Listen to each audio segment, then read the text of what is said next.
ጤና ይስጥልኝ እንደምን አመሻችሁ ቅዱሳን በያላችሁበት እንደገና ሰላምታ እናቀርባለን ከአዲስ ኪዳን ወንጌላዊት ቤተክርስቲያን ዴንቨር ኮሎራዶ ትናንት የጀመርነውን ስለ ቤተሰብ ትምህርት ከፓስተር ዶክተር ተስፋወርቅነህ ጋር ዛሬም ደግሞ ሁለተኛውን ክፍልና የመጨረሻውን ክፍል እንማራለን። በትናንትና ምሽት በጣም አስደናቂ የሆነ ትምህርት ስንማር ነው ያመሸነው። ሰው በህይወቱ የሚለወጥባቸው ምዕራፎች ምን እንደሆኑ እንደገና ደግሞ በትዳር ዓለም ደግሞ የሚዋሃድባቸው መንገዶች ዋና ዋና የተባሉትን በጣም አስገራሚ በሆነ ሁኔታ የመንፈስ የነፍስና የአካል ውህደት በተመለከተ ሰፊ ትምህርት ነው የተማርነው። በጣም የሚለውጥ ትምህርት ነው። እንደዚህ አይነት ትምህርት ብዙ ጊዜ የምናገኘው አይደለም። እግዚአብሔር አምላክ ስለወደደና ስለፈቀደ የሚያስገርም ትምህርት እየተማርን ነው። ዛሬ ምሽትም ደግሞ በዛ መንፈስ እንቀጥላለን። ምናልባት ትናንት ያመለጣችሁ ሰዎች ካላችሁ በዩቲዩብ በፌስቡክ ታገኙታላችሁ። አዲስ ኪዳን ፌስቡክ ላይ ብትገቡ አዲስ ኪዳን ዩቲዩብ ለማ ገጽ ላይ ብትገቡ ታገኙታላችሁ እና የተያያዘ ትምህርት እንዲሆንልን ሌሎችንም እንዲማሩት አድርጉ። ቤተክርስቲያን ሁልጊዜ ትጥራለች፣ ታስተምራለች፣ ፎረም ታዘጋጃለች። መማር ግን የእያንዳንዳችን ፈንታ ነው። መማር እና ትምህርት ደግሞ ይቀይራል። ስንማር ነው የምንለወጠው። ቃሉ ነው የሚለወጠን። ደግሞ እንደዚህ ያለ በደንብ የተቀየረ ትምህርት ስናገኝ ደግሞ የእውነት ይሰራናል፣ ይለውጠናል እና እግዚአብሔር አምላክ የተባረከ ይሁን። አጠር አድርገን ጸልየን ወደ ቃሉ በቀጥታ እናልፋለን። እግዚአብሔር በነገር ሁሉ ይባርካችሁ። ምናልባት የዚህኛው የትናንትናውና የዛሬው ትምህርት ደግሞ በሰኞ ማታ ፕሮግራማችን ላይ ዲስከሽን እናደርግበታለን። የ7 ሰዓት ላይ የምንጀምረው የሰኞ ማታ ፕሮግራም ተዘጋጅታችሁ ደግሞ እናዋህደዋለን፣ እንደገና እንከልሰዋለን፣ እንጫዋወተዋለን እና ሰኞታም ይህን እናደርጋለን። በያላችሁበት ጌታ ያባርካችሁ። አጭር ጸሎት እናደርግ። ቅዱስ አባት ሆይ እናመሰግንሃለን። መልካምነትን እያሰብን ቸርነትን እያሰብን እግዚአብሔር አምላካችን ሆይ ስለምታዘጋጅልን በረከት ስለ ትምህርቱ እያሰብን እግዚአብሔር ስለቀባሃቸው ጌታ እግዚአብሔር ባሮችን አገልጋዮችን ስናስብ ህዝቡን ለማሻገር ህዝቡን ለመጥቀም ለማጽናናት ለማበርታት ለማስተካከል ለመገሰጽ ለመምከር ለማቅናት እግዚአብሔር አምላክ ሆይ ልዩ ልዩ ጸጋ ሰጥተህ ጌታ ሆይ ስለምትነሳልን ቅዱሳን አገልጋዮችህ እጅግ እናመሰግንሃለን። ስለ ፓስተር ተስፋ ስለሚያገለግልበት ቤተክርስቲያን እዛ ስላሉት ቅዱሳን ስለ ባለቤቱ ስለ ልጆቹ ሁሉ ስም የተባረከ ይሁን።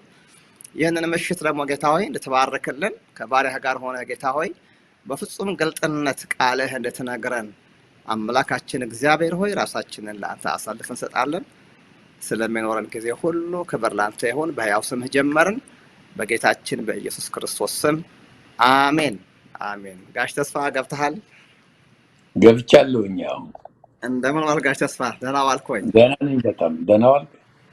እግዚአብሔር ይመስገን፣ እግዚአብሔር ይመስገን። በጣም ትራንስፎርማቲቭ የሆነ ትምህርት ነው ትናንት የተማርነው እና እሱ እያጣጣምን ነው የዋልነው ዛሬ። በእውነት ሰውን ሊቀይሩ የሚችሉ 3 ነገሮች ብለህ ነው የጀመርከው ትናንትናና ሰው ጌታን ካልቀየረው፣ ትዳር ካልቀየረው፣ ልጅ ካልቀየረው በቃ ጤና አጥቶ ነው የሚኖረው። በጣም የሚገርም ነገር ነው። በጣም የሚገርም ነገር ነው። ለጤናማ ክርስትናችን ኢየሱስ ክርስቶስ ነው የሚለውጠንና ባህሪያችንም ህይወታችንም ደግሞ የሚቀይሩ ትዳርንና ልጆችን እግዚአብሔር ሰጠን። ለመቀየር ፈቃደኛ መሆን ይህንን ለውጥ ለማስተናገድ እና ህይወትን በዛ መልኩ ራስን ሼፕ ለማድረግ መሞከር ጥያቄ ሁሉ ይፈታል የሚለው በጣም አስገራሚ ነገር ነው የነገርከን። እና ደግሞ ውህደት ሲባል አንድ ስጋ ይሆናሉ ሲባል ብዙ ጊዜ ትንሽ ቬግ ይሆናል። እንዴት ስታየው ምንድነው አንድ ስጋ እንዴት ነው የሚጣመሩት የሚዋሃዱት የሚጣበቁት ሲነርጂው መርጀሩ ያልከው እና ይሄ የመንፈስ የነፍስና ግጥምጥሞሽ በጣም የሚያስደንቅ ነገር ነው። ጋሽ ተስፋ በጣም ደስ ብሎ ነው የሰማነው ትናንትና። ዛሬ ደግሞ እንግዲህ ጊዜው ያንተ ነው። ጌታ ይሰጠህን ደግሞ ትሰጠናለህ። ጌታ እግዚአብሔር አብዝቶ ይባርክህ። ጊዜው ወደ አንተ እሰጣለሁ። እግዚአብሔር ይባርክ ፓስተር። በጣም ደስ ይለኛል። ዛሬም የምቀጥለው ትላንትና ካቆምኩበት ቦታ ነው። ትላንትና ያው እንደነገርኳችሁ የትምህርታችን ርዕስ ጥምረት ወይም ውህደት ዋነስ ማለት ነው። ያው አንድ ስጋ መሆን ነው። ሰፋ ያለ ትምህርት ነው። የኤርማክስ ነው ኮምፒውተር ላፕቶፔ ክርስቲያን የላከልኝን ነገር አልቀበል አለ ለፎር ሳም ሪዝን። ስለዚህ አውትላይን ምናምን ላሳያችሁ አልቻልኩም። አንዳንድ ስሎችም ነበሩ። ምናልባት ሰሞኑን ወይ ነገ ተነገ ወዲያ ሰኞ ጊዜ ካገኘሁኝ አለኝ አውትላይን እልክላችኋለሁኝ። ወይ ለፓስተር ኢሜይል ካለኝ አይና ወይንም ደግሞ የክርስቲያን አለኝ እልክላችኋለሁኝ። በፈለጋችሁበት መንገድ ትጠቀሙበታላችሁ። አውትላይን ነው አለኝ። የተነሳንበት ጥቅሶች ሁለት ናቸው። አንደኛው ሁላችንም የምናውቀው ጥቅስ ነው። ዘፍጥረት ምዕራፍ 2 ቁጥር 24 ላይ አለ። ብዙ ጊዜ ይጠቀሳል። ስለዚህ ሰው አባትና እናቱን ይተዋል፣ ከሚስቱም ጋር ይጣበቃል፣ ሁለቱም አንድ ስጋ ይሆናሉ ነው። አሁን ተደጋግሞ እንደተነገረው ወይም ደግሞ በስብከቶች እንደምንሰማው አንድ ሲደመር አንድ በሰው ቁጥር ሁለት ነው የሚሆነው፣ ግን በእግዚአብሔር ቁጥር አንድ ነው እያን ነው የተማርነው። ደግሞም እውነት ነው። እሷ በአንድ ላይ ሲጣመሩ አንድ አካል ይሆናሉ። ይሄ ጥቅስ ዘፍጥረት ውስጥ ያለው ጥቅስ ይሄንን ነው የሚለው። ሀሳቡ በጣም አስፈላጊ ከመሆኑ የተነሳ ዘፍጥረት ውስጥ ብቻ ሳይሆን ሌሎች ቦታዎች ሁሉ የተደጋገመ ነው። ጌታ ኢየሱስ ክርስቶስ ራሱ ማቴዎስ ምዕራፍ 19 ላይ ማርቆስም ላይ አለ ደግሞታል። እንደገና ደግሞ ሐዋርያው ጳውሎስ ስለ ቤተ ክርስቲያን ሲያስተምር ኤፌሶን ምዕራፍ 5ም ላይ ይህንን ጥቅስ ከጠቀሰ በኋላ ይሄ ምስጢር እጅግ በጣም ታላቅ ነው ይላል። ነገር ግን ይሄንን ስለ ክርስቶስና ስለ ቤተ ክርስቲያን እናገራለሁኝ። ቤተ ክርስቲያን የክርስቶስ ሙሽራ ነች። ግንኙነት አለ፣ አንድ ነን። እሱ የቤተ ክርስቲያን አካል ብለን ስንል የክርስቶስ አካል ማለት ነው፣ የተያያዝነን። ስለዚህ ሚስጥሩ ልክ የሥላሴ ሚስጥር የጠለቀ እንደሆነ ይህም የአንድነት ሚስጥር የጠለቀ ነው፣ በጣም አስፈላጊ ነው። መቼም ድሮ የክርስቲያን ጋብቻ ይህንን ያማከለ ነበረ። አሁን ደግሞ ብዙ እንደምናየው ክርስቲያኖችን አገር ቤትም ሆነ ውጭ ልዩ የሚያደርግን ነገር እየተገሸለጠ እየተላጠ ያው ከሌላው ክርስቲያን ካልሆኑት የተለየንበት ነገር የለም ማለት ነው። በዚህም ጉዳይ ላይ ልዩነታችን እጅግ ጠፍቷል። ከዚህ የተነሳ ይሄ ትምህርት በቤተ ክርስቲያን ውስጥ ብዙ መሰጠት አለበት ብዬ ስለማምን ፓስተር ስለ ክርስቲያን ጋብቻ፣ ስለ ቤተሰብ፣ ስለ ባልና ሚስት አስተምር ብሎ ሲጠይቀኝ አይ ቲንክ በአሁኑ ጊዜ ብዙ ትምህርት አለ ይባላል። ይሄም ጭምር ይሄኛውም ሀሳብ በብዙዎች ይነገራል። ግን መጫን ያለብን አንድ አስፈላጊ ትምህርት ቢኖር ቤተክርስቲያን ልታስተምረው የሚገባ ይሄ ነው ብዬ ነው ስላመንኩኝ ያመጣሁት። እና ጥምረት ውህደት አንድ ሲደመር አንድ ኢኳልስ ዋን የሚሆነው አንድ ነው፣ ሁለት አይደለም። ትልቅ ሚስጥር ነው። በተለይ የትምህርቴ ትኩረት ኢኳልስ ዋን አንድ ስጋ መሆን የሚለው ላይ ነው። ምንድነው ይሄ ውህደት? ምንድነው ይሄ ጥምረት ነው? ከማቴዎስ ወንጌልም አንብቤያለሁኝ፣ ልድገመው። ዛሬም በዛው ዙሪያ ነው የምንቆየው። ማቴዎስ ምዕራፍ 19 ላይ ከ3 እስከ 6 ያሉትን ጥቅሶች አይተናል። ፈሪሳውያን ወደ እርሱ ቀረቡና ሊፈትኑት ሰው በሆነው ምክንያት ሁሉ ሚስቱን ሊፈታ ተፈቅዶለታልን አሉት። እርሱ ግን መልሶ እንዲህ አለ፣ ፈጣሪ በመጀመሪያ ወንድና ሴት አደረጋቸው አለም። ስለዚህ ሰው አባትና እናቱን ይተዋል፣ ከሚስቱም ጋር ይተባበራል፣ ሁለቱም አንድ ስጋ ይሆናሉ የሚለውን ቃል አላነበባችሁምን? ስለዚህ አንድ ስጋ ናቸው እንጂ ወደፊት ሁለት አይደሉም። እግዚአብሔር ያጣምረውን እንግዲህ ሰው አይለየው አለ። ታዲያ ሙሴም የፍቺዋን ጽሑፍ ይስጥ ብሎ ለምን አለ? ለምን ፍቺ ፈቀደ ብለው ሲጠይቁት የመለሰላቸው መልስ ደግሞ ከታች አለ። መልሱንም ተነጋግረናል። ሙሴ ስለ ልባችሁ ጥንካሬ ነው ያንን ያለው። እግዚአብሔር ግን ጋብቻን ሲመሰርት እንግዲህ ጋብቻ መስራች እግዚአብሔር ነው። ጋብቻ መመስረት ብቻ ሳይሆን መመራትም ያለበት እግዚአብሔር በተናገረው በእግዚአብሔር ቃል ነው። እግዚአብሔር ያለው ነው ስለ ጋብቻ የሚሰምረው። ስለዚህ ሙሴ ስለ ልባችሁ ጥንካሬ በዛን ጊዜ በዛ ሁናቴ ይህንን ጻፈ። ነገር ግን እግዚአብሔር በመጀመሪያ ያለው ኦሪጂናል ሀሳብ ይህ አይደለም አለና ይህንን ጥቅስ ጠቀሰው። ሰው እናትና አባቱን ይተዋል ከሚስቱም ጋር ይተባበራል የሚለውን ቃል ሁለቱም አንድ ስጋ ይሆናሉ። እግዚአብሔር ያጣመረውንም ሰው ሊለየው አይገባም። ሰው በምንም ምክንያት ቢሆን በዝሙት ምክንያት ካልሆነ በስተቀር ትዳሩን ማፍረስ የለበትም የሚለው ድምዳሜ ላይ ደረሰ። ትላንትና ፓስተር እንዳለው ያው መግቢያው ላይ በእኔም ህይወት በእናንተም በብዙዎቻችሁ ህይወት ውስጥ ያለፍንበት ነው። ሰውን ስር ነቀል የሆነ ለውጥ የሚሰጠው 3 ነገሮች ተናግሬያለሁኝ። ያው እና የድሮውን መሆን አይቻልም። አንደኛው ጌታን ማግኘት ነው። በእኛ ጊዜ እንደውም ገሌ ዳግም ተወለደ፣ ጌታን ተቀበለ፣ እነኚህ አይነት ቃሎች አይደሉም ጎልቶ በህዝቡ ዘንድ ይነገሩ የነበሩት ማለት ነው። እና አብዛኛውን ጊዜ ሰው ጌታን ሲያገኝ ተለወጠ ይባላል። እውነት ልውጥ ነው የሚለው። ምንም አነጋገሩ ይለወጣል፣ አካሄዱ ይለወጣል፣ አስተሳሰቡ ይለወጣል፣ ሁሉ ነገር ያውም እንደ ጊዜ ሁናቴ ልብስም ከሆነ እንኳን አለባበሱ ይለወጣል። በተለይ በእኛ አካባቢ እኛ መጀመሪያ ያው ጎረምሳም ሆነን ልጆችም ሆነን ጌታን ያገኘሁት ቲኔጀር ሆኜ ነው እና በልጅነቴ ነው ማገልገል የጀመርኩት። እኛ አካባቢ በዚህ በሙሉ ወንጌል በፔንቴኮስታል እንቅስቃሴ አጀማመር አካባቢ እንደውም ያኔ ወጣቶች ሁሉ የሚለብሱት ልብስ ነበረ። ምንድነው ቤል ቦተም ይባላል። እና አንዳንዶች እንደውም ለመቃወም ሲፈልጉ ጥቅስም ይፈልጉለት ነበረ።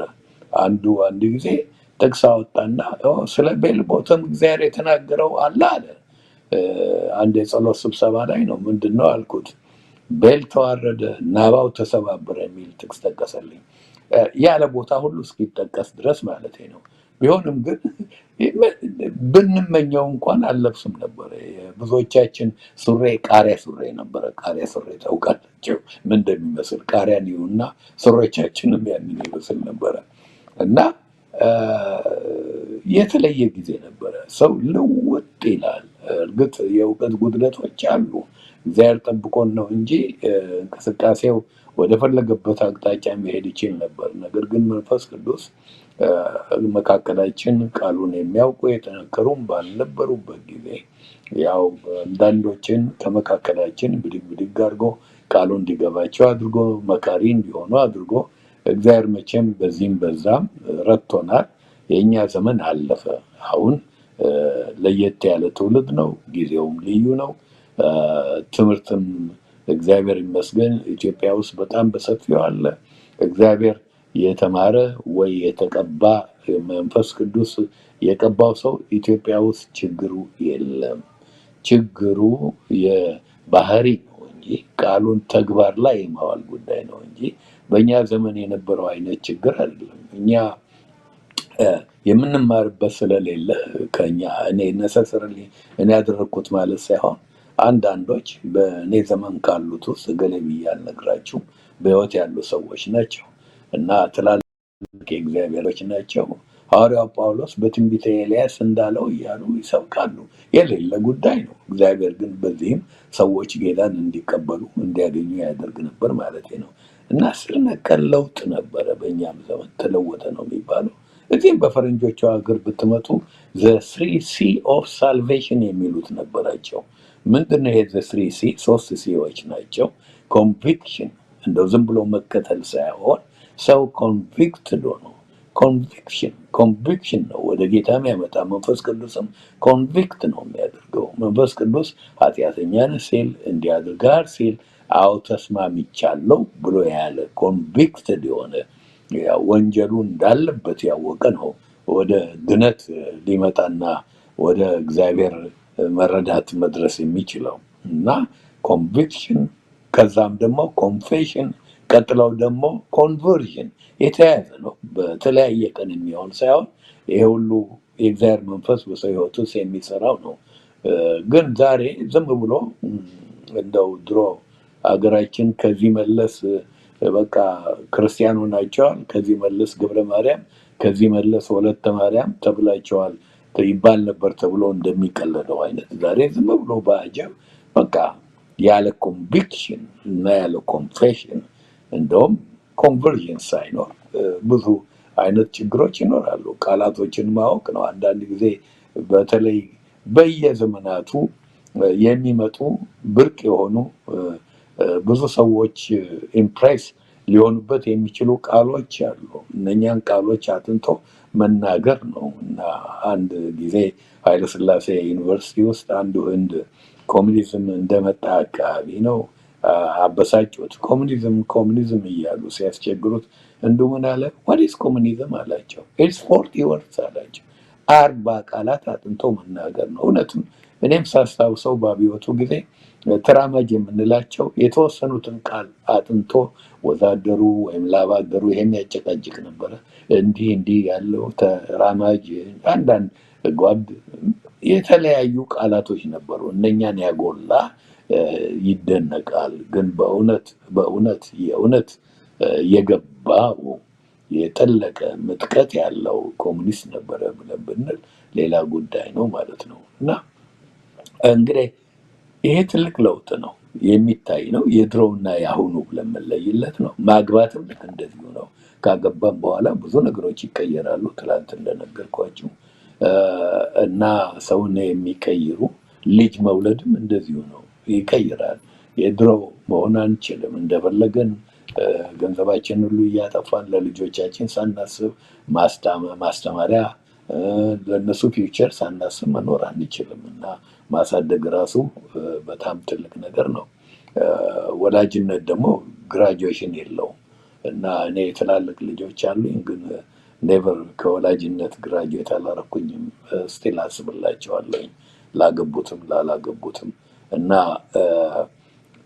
ይህን አይነት ነገር ነው። እና ከዛ ወደ ምን መጣን እንግዲህ ማግባት ሰውን የሚቀይረው ከሚቀይርበት መንገድ አንድ ሲደመር አንድ፣ እኔና ባለቤቴ ሁለት አይደለንም።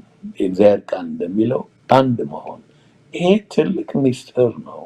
ያንን ለመረዳት እንድንሞክር ነው ትላንትና ያደረኩት ነገር ሁሉ። እና ብዙ ነገሮችን አይተናል።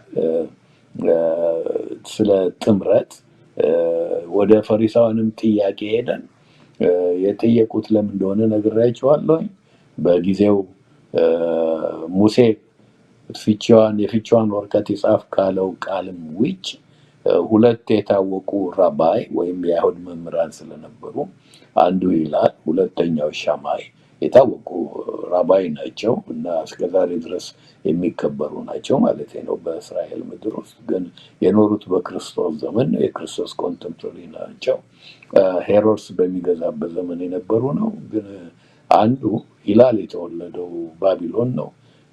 ሻማ የተወለደው እስራኤል አሁን የምትገኝበት አካባቢ ነው። ያኔ ነፃነትም ባይኖራቸው ጥርግ ብለው ሁሉም ሙልጭ ብለው አልሄዱም። አንዳንድ በዛው አካባቢ የቀሩ እስራኤላውያን ነበሩና የኖሩ። የሄዱት ደግሞ ባቢሎናውያን ተመልሰው መጥተዋል። እና ሂላል መጨረሻው ላይ የሆነው ሊብራል ነው አስተምሮ ሁሉ። ስለዚህ ሰው በሆነው ባልሆነው መንገድ ሚስቱ መፍታት ይችላል። ወጡ አልጣፈጠኝም ብሎ ዛሬ ለምንድን ነው በዓይንሽ ሰው ያየሽው ብሎ መፍታት ይችላል በሆነው ባልሆነው መንገድ። ያኛው ግን ያጠነክር ስለነበረ ይህን ክርክር ይዘው ነው ወደ ጌታ የመጡ። ሙሴም ጽፏል። ደግሞም የቤተ ሂላል እንዲህ አይነውን ትምህርት ይከተላሉ፣ ነፃ የሆነው። እንደውም ምን ይሉ ነበረ? ሻማ ያስረውን ያ ኮንሰርቫቲቭ ያስረውን ሂላል ይፈተዋል ይሉ ነበር። አንድ ሰው አሁን ተጨንቆ ስለ ፍቺ ቢያማክራቸው ደወሪ ይህን ሻማ የሚለውን አትስማ እና እዚህ ጋር ይሻላል እዚህ ፈታ ዘና የሚሆን ነገር አለ። ለምን ቆጴ ትሆናለህ ይባል ነበር አንድ ሰሞን። ቆጴ ቆራጥ ጴንጤ ነው፣ ዘጴ ዘናጭ ጴንጤ ነው ማለት ነው። እና ዘጴ መሆን ይቻላል ዘና ብሎ ነው። ክርስትና መቼም ውብ የሆነ ህይወት ነው፣ ግን የእግዚአብሔር ቃል ነው መመሪያው እና ቆጴም ዘጴም በመሆን አይደለም። ግን የእግዚአብሔርን ቃል ተከትለን ክርስቶስን የመሰለ ህይወት ስንኖር የክርስትና ግቡ ክርስቶስ ነው። ስለዚህ በጋብቻችንም ማንጸባረቅ ያለብን ህይወት ያንን የክርስቶስን ህይወት ነው። ያንን አስተምሬያቸዋለሁኝ እና ሳስተምርም ምንድነው ውህደቱ እንዲኖር ክርስቶስ ይሄንን ጥቅስ ጠቅሰው ወደ መጀመሪያው ጎ ባክ ቱ ዘ ኦሪጂናል ሙሴ ወይም ሌላ ያለው ሳይሆን የፈለገው አስተማሪ ፕሮፌሰር ፓስተር ሳይሆን ጎ ባክ ቱ ዘ ኦሪጂናል እና ከመጀመሪያው እንዲህ አልነበረም። እግዚአብሔር ጋብቻን ሲመሰርት ያለው ይሄ ነው ብሎ በወንጌል ውስጥ ከብዙ ዘመን በኋላ ክርስቶስ የደመደመው መጀመሪያ ኦሪጂናል በሆነው ሀሳብ ላይ ነው እና ያንን ስለደመደመ አንድ ሲደመር አንድ ይሆናል አንድ ብለናል እና ወደ ኦሪጂናል ሂዱ ስላለ ኦሪጂናሉን ለመረዳት ምዕራፍ 1 ዘፍጥረት ምዕራፍ 1 ምዕራፍ 2 ላይ ሄደን ስናይ እግዚአብሔር ጋብቻን ሲመሰርት መጀመሪያ የነበረውን 6 ዓላማዎች አንስቼ ነግሬያቸዋለሁ፣ ዘርዝራቸዋለሁ እንጂ አላስተምራቸውም። እነኚህም 6 ነገሮች አንደኛው የእግዚአብሔር ክብር እንዲንጸባረቅበት ነው። ሁለተኛው ጓደኝነት እንዲኖር ነው። ምክንያቱም አዳም ራሱ በኤደን ሳለ ሎንሊ አልነበረም። አንዳንዶቻችን እንደዛ አስበን ከሆነ በአጠገቡ ስንት አለ፣ ጅራፎች አሉ፣ አንበሳዎች አሉ፣ የሌላ አይነት ነገር የለም። ብቻውን ኤደን ውስጥ አልነበረም። ነገር ግን አዳም አሎን ነበረ። እሱን የሚመስል የለም። ሁሉም ይመስላቸው አላቸው፣ የሚያጫውቱት ጉዳያቸውን የሚተነፍሱበት። ግን አዳም ብቸኛ ነበር። ከዚያ የተነሳ ነው መስርቶ ያመጣለት እና ለጓደኝነት መቼም ሰው ሳያገባ በፊት ፕሌቶ ያለውን ነግሬያቸዋለሁ። ግማሽ ነው፣ ሌላ ግማሹን በመፈለግ ነው የቀረውን ህይወቱን እስከ ጋብቻ ድረስ ያለውን የሚያጠፋው። ኮምፕሊሽን ለማግኘት ለሰው ልጆች ደስታ እግዚአብሔር ለሰው ልጆችም ደስታ እንደሚያስብ እንደገና ደግሞ ብዙ ተባዙ ምድርንም ሙሏት ነው ያለው እና እግዚአብሔርን የሚያንጸባርቁ አዳምና ሔዋን ብቻ ሳይሆን ቁጥሩ እንዲበዛ የእግዚአብሔር ክብር የሚንጸባረቅባቸው ሰዎች ፕሮክሬሽን ማለት ነው። ከዛ ደግሞ አንድ ስጋ እንዲሆኑ ሁለቱ አንድ እንዲሆኑ ነው እና የትምህርታችን ርዕስ ላይ እዛ ላይ ነበር እና ታዲያ ይሄ በሶስትነት የታወቀው አምላክ እንደውም ትላንትና ለአንድነት ምሳሌ የሚሆኑንም ጠቅሰን መጽሐፍ ቅዱስ የሚያስተምረው ሀሳቡ ራሱ የዚህ አንድነት ጉዳይ ሄደን የሥላሴ አንደኛው እንደሆነ ለእኛም ህብረት ለእርስ በርስ ለሚኖርን ለሁሉ ነገር ለአንድነት ሥላሴ ዲስቲንክት የሆነ ሶስትነት ኖረው ነገር ግን አያዱ አምላክ አንድ አምላክ እንላለን። ያን አንስተናል። ደግሞም ከጌታን ስንቀበል ስለሚኖረው ከኤፌሶን 2 አንብበን ህብረት አንድነት ከጌታ ጋር አንብበናል። ደግሞም በጌታ ጸሎት የተገለጸው ዮሐንስ ወንጌል ምዕራፍ 17 ላይ እኔና አንተ አንድ እንደሆነ እነሱንም አንድ አድርጋቸው ብለዋል። የአማኞች አንድነት አለ። ያንን ጠቅሰን እግዚአብሔር አንድነት ለመፍጠር ሶስትነት ያለው ሰው እንዴት እንደሚያደርግ በስዕል እልክላቸዋለሁኝ። ያንንም ስዕል ያስረዳል። ክርስቲያን እልክለታለሁ። የምትፈልጉ ካላቸው አውት ላይ ነው ጠይቃችሁ መውሰድ ትችላላችሁ። ይሄ ጋብቻ ውህደቱ በአንድ መንገድ ብቻ አይደለም፣ በሶስቱም የሰው ማንነት ነው። ሰው ስጋ አለው፣ ነፍስ አለው፣ መንፈስም አለው። ሰው አንዱን አይደለም። መንፈስ ነው ወይንም ይሄ ነው አይደለም። ሰው ሶስቱንም ነው እና እነኚህ ሶስት ነገሮች አሉት። እዛ ላይ ጊዜ አላጠፋም።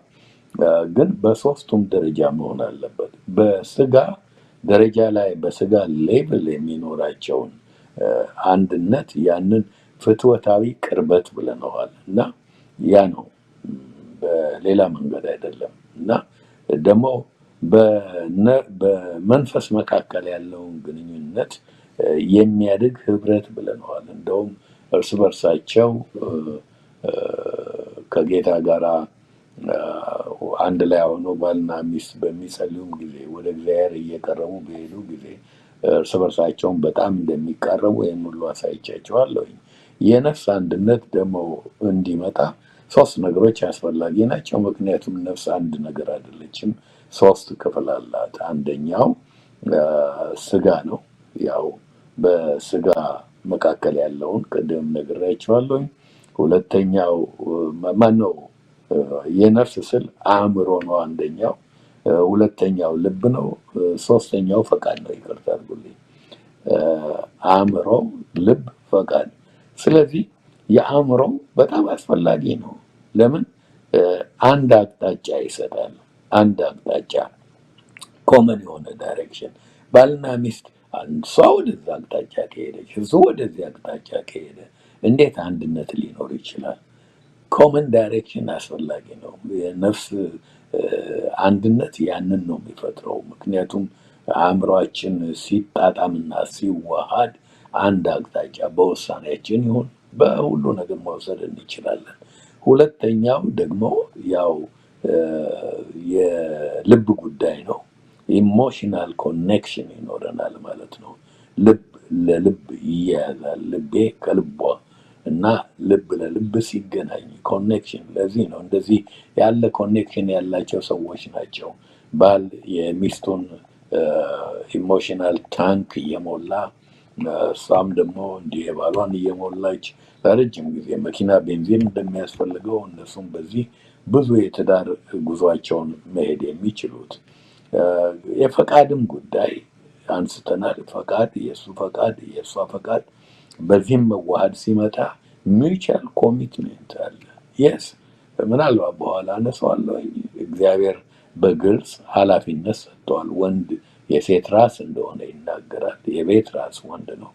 ግን ቢሆንም ደግሞ የእግዚአብሔር ቃል መልሶ አንዳችሁ ለሌላው ተገዙ ይላል እዛው ኤፌሶን 5 ላይ ወንድ ራስ መሆኑን የተናገረበት ቦታ ላይ ሰዎች ያችኛዋን አያነቧትም። ሚውቹዋል ሰብሚሽን የምትለዋል አንዳችሁ ለሌላው የምትለው ያለ ነው። ያኛው የቤቱ ካህን የቤቱ ራስ መሆኑ ወንድ ያለው ቦታ እንዳለ ሆኖ ግን እርስ በርሳችን ደግሞ ኮሚትሜንት ሊኖረን ይገባል እና ስለዚህ ሂደት እንደሆነ ነግሬያቸዋለሁ። ይህ ውህደት ጋብቻ ይኖራል። የጋብቻ ቀን ብቻ ነገር ሁሉ አያልቅም። ጊዜ እንደሚፈጅ ጉዞ እንደሆነ በተለያየ እድገት ደረጃዎች እንደሚያልፍ እነኝን ሁሉ ስናገር ነው ያመሸሁት። ጉዞው ረጅም እንደሆነ ማለት ነው። በቆየን ቁጥር የበለጠ አንድነታችን እየጨመረ ይሄዳል ማለት ነው። ይህንን ነው ትላንትና የተነጋገርነው። ስለዚህ ዛሬ 3 ነገሮች አነሳለሁኝ። በዝርዝሬ ልጨርሳቸው አልችልም፣ ግን ለአንድነቱ ጠቃሚ የሆኑትን ነገሮች አነሳለሁኝ። ለአንድነቱ፣ ለዚህ ለውህደቱ፣ ለጥምረቱ ጠቃሚ የሆኑት ምንድን ናቸው? ብዙ ናቸው ነገሮቹ፣ ግን ጥቂቶቹን አነሳለሁኝ። በጣም ጊዜ አልፈጅባቸውም። ዞረን እንደገና ደግሞ ለአንድነት ጠንቅ የሚሆን አንድነትን የሚከለክሉ ነገሮች ምንድን ናቸው? ይጠቅማሉ ያልናቸውን ነገር ካልተጠቀምንባቸው እሱ ራሱ ያው ከሚጎዱት አንድነትን አንድ ስጋ መሆንን ከሚከለክሉት ነገር ነጥቦች፣ ሀሳቦች መካከል ሊሆን ይችላል። ግን ከዛ ውጭ ያሉትን ጥቂት ሀሳቦች ሰጣቸዋለሁ። ሌላው መጨረሻ ላይ ለማየት የምፈልገው አንድ ጋብቻ ውስጥ ባልና ሚስት አንድነት የእግዚአብሔር ቃል እንደሚለው አንድ ስጋ የሚለው እንደጎደላቸው ማስጠንቀቂያ ሊሆን የሚችል ምልክት አለ ወይ ነው?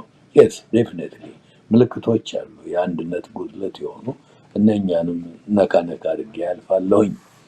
አሁን መጀመሪያ የምናየው ይህንን አንድነቱን ሊረዱ የሚችሉ ነገሮች ምንድን ነው? አንድ መሆኑን ሊረዱና ሊያመጡልን የሚችሉ ነገሮች ብለን መነጋገር እንችላለን። እና አንደኛው በዛው ውስጥ ምንድነው? ቤተር ኮሚኒኬሽን ምን ማለት ነው? ጥሩ ስነ ተግባቦት። ኮሚኒኬሽን በጣም አስፈላጊ ነው። ሰፊም ርዕስ ነው። አሁን ስለ እሱ አስተምራለሁ ብዬ አልቃጣም። ራሱ ብዙ ቀን የሚፈጅ ትምህርት ነው። ግን ስነ ተግባቦት ካለ በባልና ሚስት መካከል ጥሩ ስነ ተግባቦት ካለ አርቱን ሁሉ መንገዱን ሁሉ ጥሩ አድርጎ መረዳት ከቻል አንድነቱ እየጠበቀ ሊሄድ ይችላል። አንድነቱ ሊረዳ ይችላል ማለት ነው። ሰው ለመተንፈስ ኦክሲጅን የሚያስፈልገውን ያህል በባልና በሚስት ግንኙነት ስራ ላይ መስሪያ ቤትም የትም ቦታ ኮሚኒኬሽን ብዙ ቦታ ነው የሚያስፈልገው። ከሰዎች ጋር ባለ ግንኙነት ሁሉ በተለይ አሁን ስለ ትዳር ስለሆነ ፎከሳችን ልክ ኦክሲጅን የሚያስፈልገውን ያህል ስነ ተግባቦት አስፈላጊ ነው። የዛን ያክል ያለ ኦክሲጅን መኖር እንደማንችል እናውቃለን አይደለም? ልክ እንደዛው ችግር ያጋጥመዋል። ጥሩ ትዳር ማለት ችግር አልባ ማለት አይደለም። በማንኛውም ትዳር ውስጥ ችግሮች ይከሰታሉ አሉ።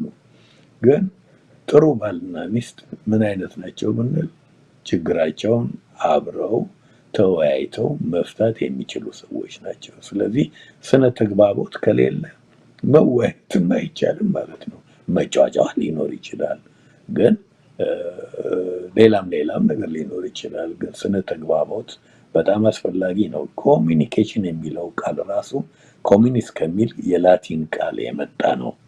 ትርጉሙ ቱ ሃቭ ኢን ኮመን ማለት ነው። የጋራ የሆነ ነገር ሲኖረን ወይም እንዲኖረን ማድረግ ነው። የጋራ የሆነ ነገር መኖር ማለት ነው።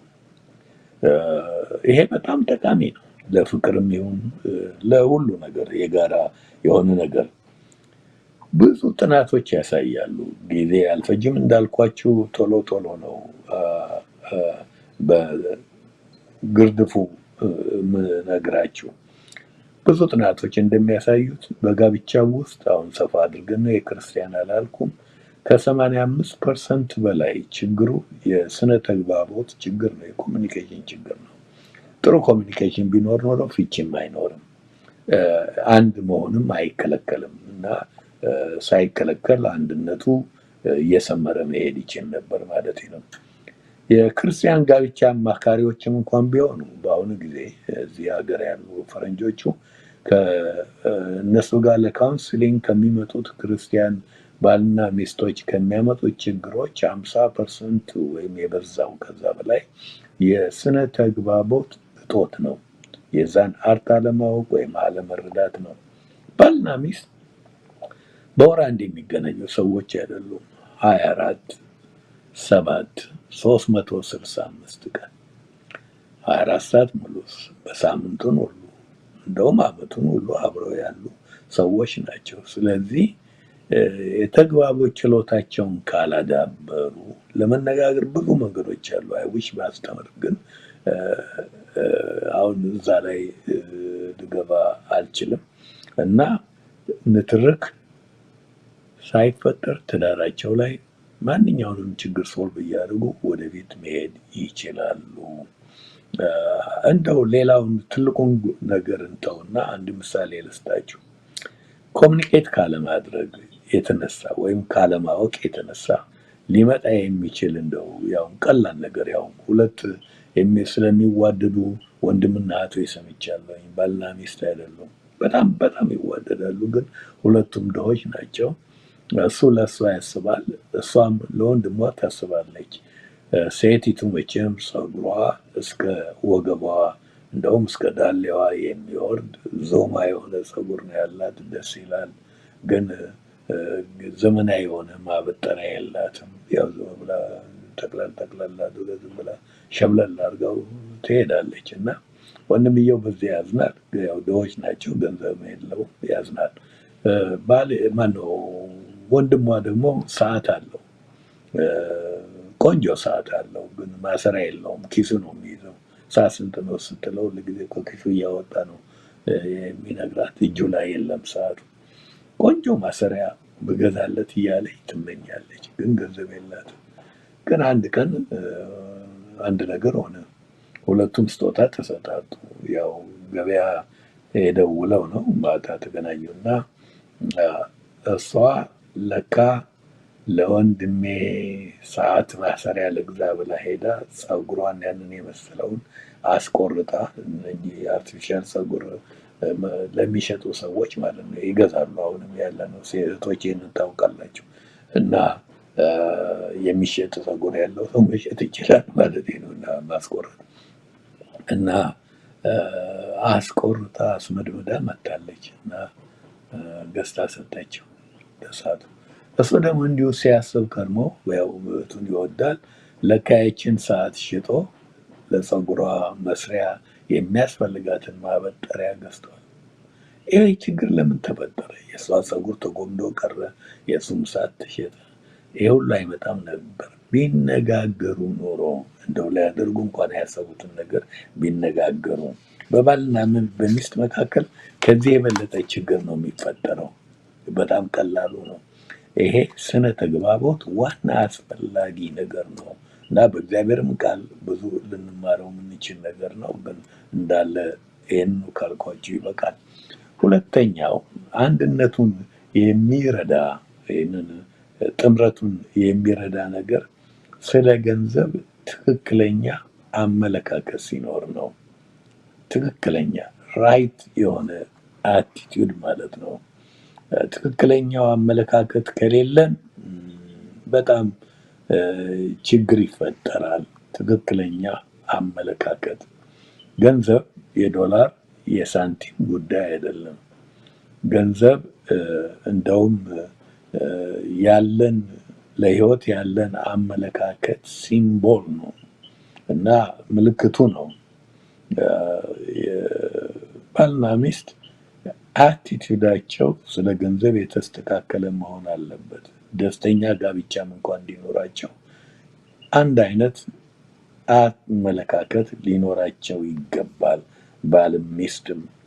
አለበለዚያ የገንዘብ ጉዳይ ብዙ ጋብቻን የሚያስተምሩ ሰዎች ወይንም ደግሞ የጋብቻ አማካሪዎች እንደሚሉት ቦተም ላይ ነው፣ ዋና ጉዳይ ነው። በዚህ ጉዳይ በደንበኛው አይነት መረዳዳት ከሌለ ትዳርን ሁሉ ሊበጠብጥ የሚችል ነገር ነው። ዛሬ በአበሻ ክርስቲያኖች መካከል አንደኛው የጭቅጭቅ ምክንያት የመራራቅ አንድነቱ እየላላ እንዲሄድ ከሚያደርጉት ምክንያት አንዱ ነው። ያው ፓስተር ነኝ እንደምታውቁት፣ በአካባቢም አይቻለሁ፣ በሌሎችም ቦታዎች አይቻለሁኝ። እናንተም ፓስተር በጣም ሌሎችም አገልጋዮች ሁሉ እንዲህ ያለ ነገር ሊያጋጥማቸው ይችላል።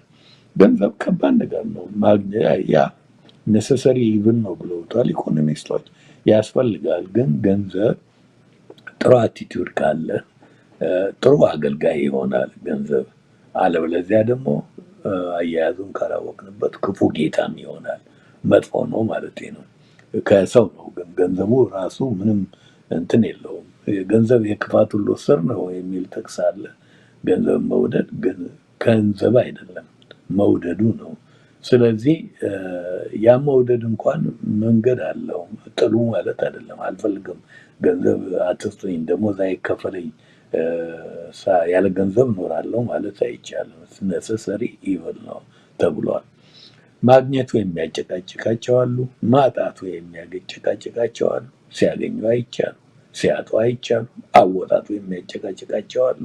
በጀት ካለማወቅ የተነሳ የሚጨቃጨቁ ትዳራቸውን የሚጎዱ ሰዎች አሉ። ከበጀት በላይ በመኖር ትዳራቸውን እንኳን እስኪያፈርስ ድረስ አንድነታቸውን እስኪያናጋ ድረስ የሚሄዱ ባለ ትዳሮች አሉ። ምንም ያለ በጀት የሚኖሩ ማለት ነው። ሴቭ አለማድረግ ያጨቃጭቃል። አንዳንዶች እንደውም ዕዳ ገብተው በዕዳ ተጨማልቀው እ፣ በተለይ ሳይማከሩበት አንደኛው ከባልና ከሚስት አንደኛው ይህንን ዕዳ የሚያመጣና የሚጎትት ከሆነ ትልቅ አለመግባባት ነው በትዳር ውስጥ የሚፈጥረው። ከዚህ የተነሳ አንድነቱን እያናጋው ይሄዳል። ወይም ደግሞ ተደባብቀው ሳይነጋገሩ በጎን ገንዘብ ለማስቀመጥ ወይም ሰው ለመርዳት እየተነጋገሩ ምንም የለበት። የቅርብ ይሁን የሩቅ ሰዎችን መርዳት በጣም አስፈላጊ ነው፣ ቤተሰብም ቢሆን። ግን ያን አይነት ነገር ሲጀመር ለትዳሩ ጠንቅ የሚሆን ነገር ይፈጠራል። ብዙ ሰዎች በዚህ ችግር ውስጥ ሲገቡ አይቻለሁኝ። እንኳን በእኛ ዘመን ያሉ ወይም በአሁኑ ወጣቶች ዘመን ያሉ ቀርቶ በወላጆቻችን ዘመን እንኳን ወይ እሷ ከሚሰጣት የቤት ወጪ ገንዘብ እየደበቀች በጎን ተደብቃ ቁብ እየጠጣች ብዙ ረብሻዎች ይነሱ እንደነበረ ከጋዜጣም ከመጽሐፍም በአካባቢም ከመንደራችንም ሲወራ የተሰማ ነገር አለ። የማስታውሰው ማለት ነው። ያለ ችግር ነው። በተለይ ኢትዮጵያ ጥሩ ትዳር የኖሩ ሰዎች እንኳን እዚህ ሀገር መጥተው ሲጨቃጨቁ በገንዘብ ምክንያት አይቻለሁኝ። ችግሩ አለ እንደሌለ ማሰብ እንደ ሰጎን አንገቷን ስለደበቀች ሰጎን ያው ማትታይ ይመስላታል አሉ እና ፕሮብሌሙ እያለ ችላ በማለት የሚጠፋ ነገር አይደለም። ነገር ግን አንድ አቲቲዩድ ጥሩ አመለካከት እንዲኖረን የሚያደርግ የጋራ ነገር መፈለግ ያስፈልገናል። የገንዘብ ጉዳይ ያጨቃጭቃል፣ እንድንጣላም ያደርጋል። ስለዚህ ነው መወያየትና አንድ አይነት አመለካከት ሊኖረን የሚያስፈልገው። ጥሩ ትዳር እንዲኖረን ከፈለግን ገንዘብ ምንድን ነው እስቲ ባለቤትነት የኔ እንላለን አንዳንድ ጊዜ ሰርተን ያመጣነውንም ሌላውንም ነገር ሁሉ። ግን መጽሐፍ ቅዱስ የሚያስተምረው መዝሙር 24:1 ምድርና በውስጡ ያለው ሞላዋ ሁሉ ነገሯ የእግዚአብሔር ነው ይላል። እኛም እንኳን የእግዚአብሔር ነን። ምሳሌ 24:1 ላይ እንደሚናገረው ታዲያ እኛ ምንድን ነን? እግዚአብሔር ለሰጠን ጉዳዮች ሁሉ ባለ አደራዎች ነን። እኛ ስቴዋርድስ ነን ማለት ነው። እና አስቀድመ ይህንን ማወቁ በጣም ይረዳል። የኔ ነው። በተለይ ትዳር ውስጥ የኔ የሚባል ነገር የለም። የኛ ነው። አንቺ ማመጣሽው እሱ ማመጣው የኛ ነው መባል ያለበት የጋራ ነው። ባልና ሚስት ለየብቻ የየግል ንብረት ሀብት ሊኖራቸው አይገባም። ስትሮንግ ያ ከሆነ አንድነቱ በደንበኛው መካሄድ አይችልም። ሀገራችን እንኳን ከዚህ የተሻለ ነገር አድርገዋል። አባቶቻችንና እናቶቻችን ሳይማሩ ዘመናዊ እውቀት ሳያገኙ ማለት ነው። የግላቸው የባንክ ሂሳብ የሚኖራቸው ክርስቲያን ባልና ሚስቶች አሉ። እሱም ያላትን ያውቅም፣ እሷም ያለውን አታውቅም። ወጫቸውን ያደርጋሉ፣ እንደ ደባል አብረው ይኖራሉ ማለት ነው። ሀገራችን እንኳን የተሻለ ነገር አድርገዋል ያልኩት ሲጋቡ ቃለወቱ ሁሉ ትዝ ይለኛል።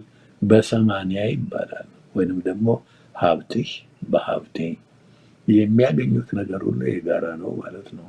አሁን እዚህ አሜሪካን ውስጥ ባልና ሚስት ከሆናችሁ ህጋዊ ባልና ሚስት ከሆናችሁ ይህም ኮመን ነው። በኮመን ለው እንኳን የግድ አብራችሁ ከኖራችሁ ባልና ሚስት ብሎ ህጉ በዛ መንገድ ነው የሚያየው። ያለን ንብረት ሁሉ የኔ የምንለው የለም፣ የጋራ ነው። እና ሀገራችን ታዲያ አንዳንድ ጋብቻ አይነቶች የሉም ማለት አይደለም። የጭንገረድ የሚባል አለ። ይህ ነው ለአንድ ፐርፐዝ ብቻ ማለት ነው። ደግሞም አንዳንድ ጊዜ ሴቲቱ በጣም ሀብታም ትሆንና ወንዱ ያለውን ልብስም ምንም ጨርቁን ጠቅሎ ወደ እሷ ቤት የሚገባበት አይነትም ጋብቻ አለ። ድሮ በቋጣሽ ስር ይባላል እና ይሄ በአባቶቻችን በአያቶቻችን ጊዜ ያለ ነገር ነው። ሁለቱ አንድ ይሆናሉ ይላል ቃሉ አይደለም። የምንማረው ስለ አንድነት ነው። ያ ቃል ትርጉም የሚኖረው ገንዘባችንን ጨምሮ ነው። ገንዘቦቻችን ሳይጋቡ እነሱ አንድ ሳይሆኑ ገንዘቦቻችን የባልና የሚስት ገንዘብ ሳይጋባ ባልና ሚስትም መጋባት አይችሉም። በደንብ አንድ መሆን አይችሉም። ሰርግ ማለት አይደለም፣ አብሮ መኖር ማለት አይደለም። ግን አንድ ስጋ መሆን አይቻልም። የእኔ በእኛ መተካት አለበት። ይሄ ነው ሁሉ ነገር የጋራ ነው። እሷ ስትጋቡ 7,000 ብር ዕዳ ቢኖርባት አንተ ግን እንዳጋጣሚ 500 ብር ብቻ ነው ዕዳ፣ ብዙ ዕዳ የለብህም። አሁን ከተጋባችሁ በኋላ የእሷ የእሱ የሚባል ነገር የለም። ዕዳችሁ 7,500 ነው። የእሷ የአንተም አንድ ላይ ተደምሮ ወይም ያላችሁ እሷ 30,000 ብር ቢኖራት ስታገባ አንተ ደግሞ 200,000 ቢኖርህ ያላችሁ 230,000 ብር ነው። የጋራ ነው፣ የእናንተ ነው። እንደው አይበለውና በዛ መንገድ ነው እኔ ያመጣሁት ነው አይባልም። ያው ተሰንጥቆ የጋራ ነው። ግን የሚያሰነጥቅበት ቦታ ከመድረስ እግዚአብሔር ሰውን ይጠብቅ። ዕዳው የጋራ ነው፣ በረከቱ የጋራ ነው። ወጪ ለማውጣት ስትፈልጉ ጋራ ስለሆነ አንዱ ብቻውን የሚወስነው ነገር መሆን የለበትም። ትላልቅ ወጪዎች ማለት ነው፣ ትላልቅ ወጪዎች ላይ ነው። እንዲሁ ለፀጉሯ፣ ለሊፕስቲክ ወይም ለዚህ ለዛ ጥፍሯን ምንድነው ጥፍር የሚሰሩበት ቤት ሄዶ ለመሰራት ወይም እሱ ፀጉሩን ለመቆረጥ ለዛ ሁሉ ወጪ ስብሰባ ማድረግ ማለት አይደለም። እሱ በጣም በጣም እንትኖስ የሚገባ አይደለም። ግን ትላልቅ ወጪዎችን ለማውጣት ተሰብስባችሁ በአንድ ላይ የተማከራችሁበት መሆን አለበት። ባልና ሚስት ቅድም እንዳልኩት 7 ቀን 24 ሰዓት ሙሉ ለ365 ቀን አብረው የሚኖሩ ናቸውና ስነ ተግባቦት ካለ በተለይ ይህንን ነገር ጥሩ አድርጎ ያራምዳል። እና ገንዘብ ላይም በጣም አለመመካት እና የእግዚአብሔር ቃል ወደዚህ ዓለም ምንም ይዘን አልመጣንም፣ ስንሄድም ምንም ይዘን አንሄድም ይላል። አንደኛ ጢሞቴዎስ ምዕራፍ 6 ቁጥር 7 ላይ አለ። ጳውሎስም ሲመክር አሁን እዛው ጢሞቴዎስ ምዕራፍ 6 ቁጥር 17 ላይ በአሁኑ ዘመን ባለጠጎች የሆኑት የትዕቢትን ነገር እንዳያስቡ ደስም እንዲለን ሁሉን አትርፎ በሚሰጠን በሕያው እግዚአብሔር እንጂ በሚያልፍ ባለጠግነት ተስፋ እንዳያደርጉ እዘዛቸው ይላል። ትልቅ ቃል ነው። ሀብትን ወይም ሴኩሪቲን እንደሚሰጠን አይነት ነገር አናድርግ። ሴኩሪቲያችን እግዚአብሔር ነው። ተመሳሳይ አቲቱድ ሊኖረን ይገባል። ይሄ እንዳንንገብገብ፣ ስስት እንዳይኖረን፣ ችግር ውስጥ እንዳንገባ ያደርጋል። እና አንዳንድ ጊዜ እንደው ሌላው ቀርቶ ለቤተ ክርስቲያን እንኳን ሰዎች መስጠት የሚገባቸውን ወይ ባል ወይ ሚስት እምቢ ትላለች አስራት ለመስጠት እና ከዚህ የተነሳ ጥሩ ክርስትና እንኳን እንዳይኖር ያደርጋል። ግን ጥሩ አቲቲዩድ አስፈላጊ ነው እና ጥሩ አቲቲዩድ ከሌለ በጣም ችግር ነው። አንዳንድ ጊዜም ደግሞ ከጥሩ አቲቲዩድነቱም በላይ አንድ ባል ወይም አንዲት ሚስት ገንዘብን የትዳር ባልንጀራቸውን ኮንትሮል ማድረጊያ መቆጣጠሪያ ያደርጉታል። ይሄም ጥሩ ነገር አያመጣም፣ አንድነቱን ያናጋል፣ የእግዚአብሔርም ቃል የሚደግፈው አይደለም። ባል ወይም ሚስት መቆጣጠር ችሎታ የሚሰጣቸው መስሏቸው ገንዘብን መቆጣጠሪያ ሲያደርጉት ያ ቁጥጥር ውስጥ የገባው የትዳር ባልንጀራ የእኩልነት ስሜት ያጣል። ያው ዝቅተኝነት ይሰማዋል፣ ትዳርን ያበላሻል። ስለዚህ አንድነትን ያጠፋል። ለዚህ ነው ጥሩ አቲቲዩድ እንዲኖር ያስፈልጋል ያልኩት። በገንዘብ ምክንያት የባላቸው ወይም የሚስታቸው ባህሪያን መሆን አይፈልጉም ሰዎች። የትዳር ጓደኝነት የማይሰማቸው አሉ፣ አጋጥሞኛልና አሉ ያሉ ሰዎች እና ያን አይነት አቲቲዩድ ሊኖረን አይገባም። እኩልነት ካለ ከተወያዩ አብረው ከወሰኑ ባላቸው ምንም ይሁን አብረው የሚወስኑ ከሆነ ባልና ሚስት በትዳር ጉዳይ የበለጠ እየተቀራረቡ ይኖራሉ። በዚህ ላይ መጨመር የሚኖርባቸው ነገር ቢኖር በበጀት መኖርን ማወቅ፣ በጀት መስራት፣ ከዕዳ መሸሽ፣ እንዲህ ያለ ነገር በጣም ቆንጆ ነው።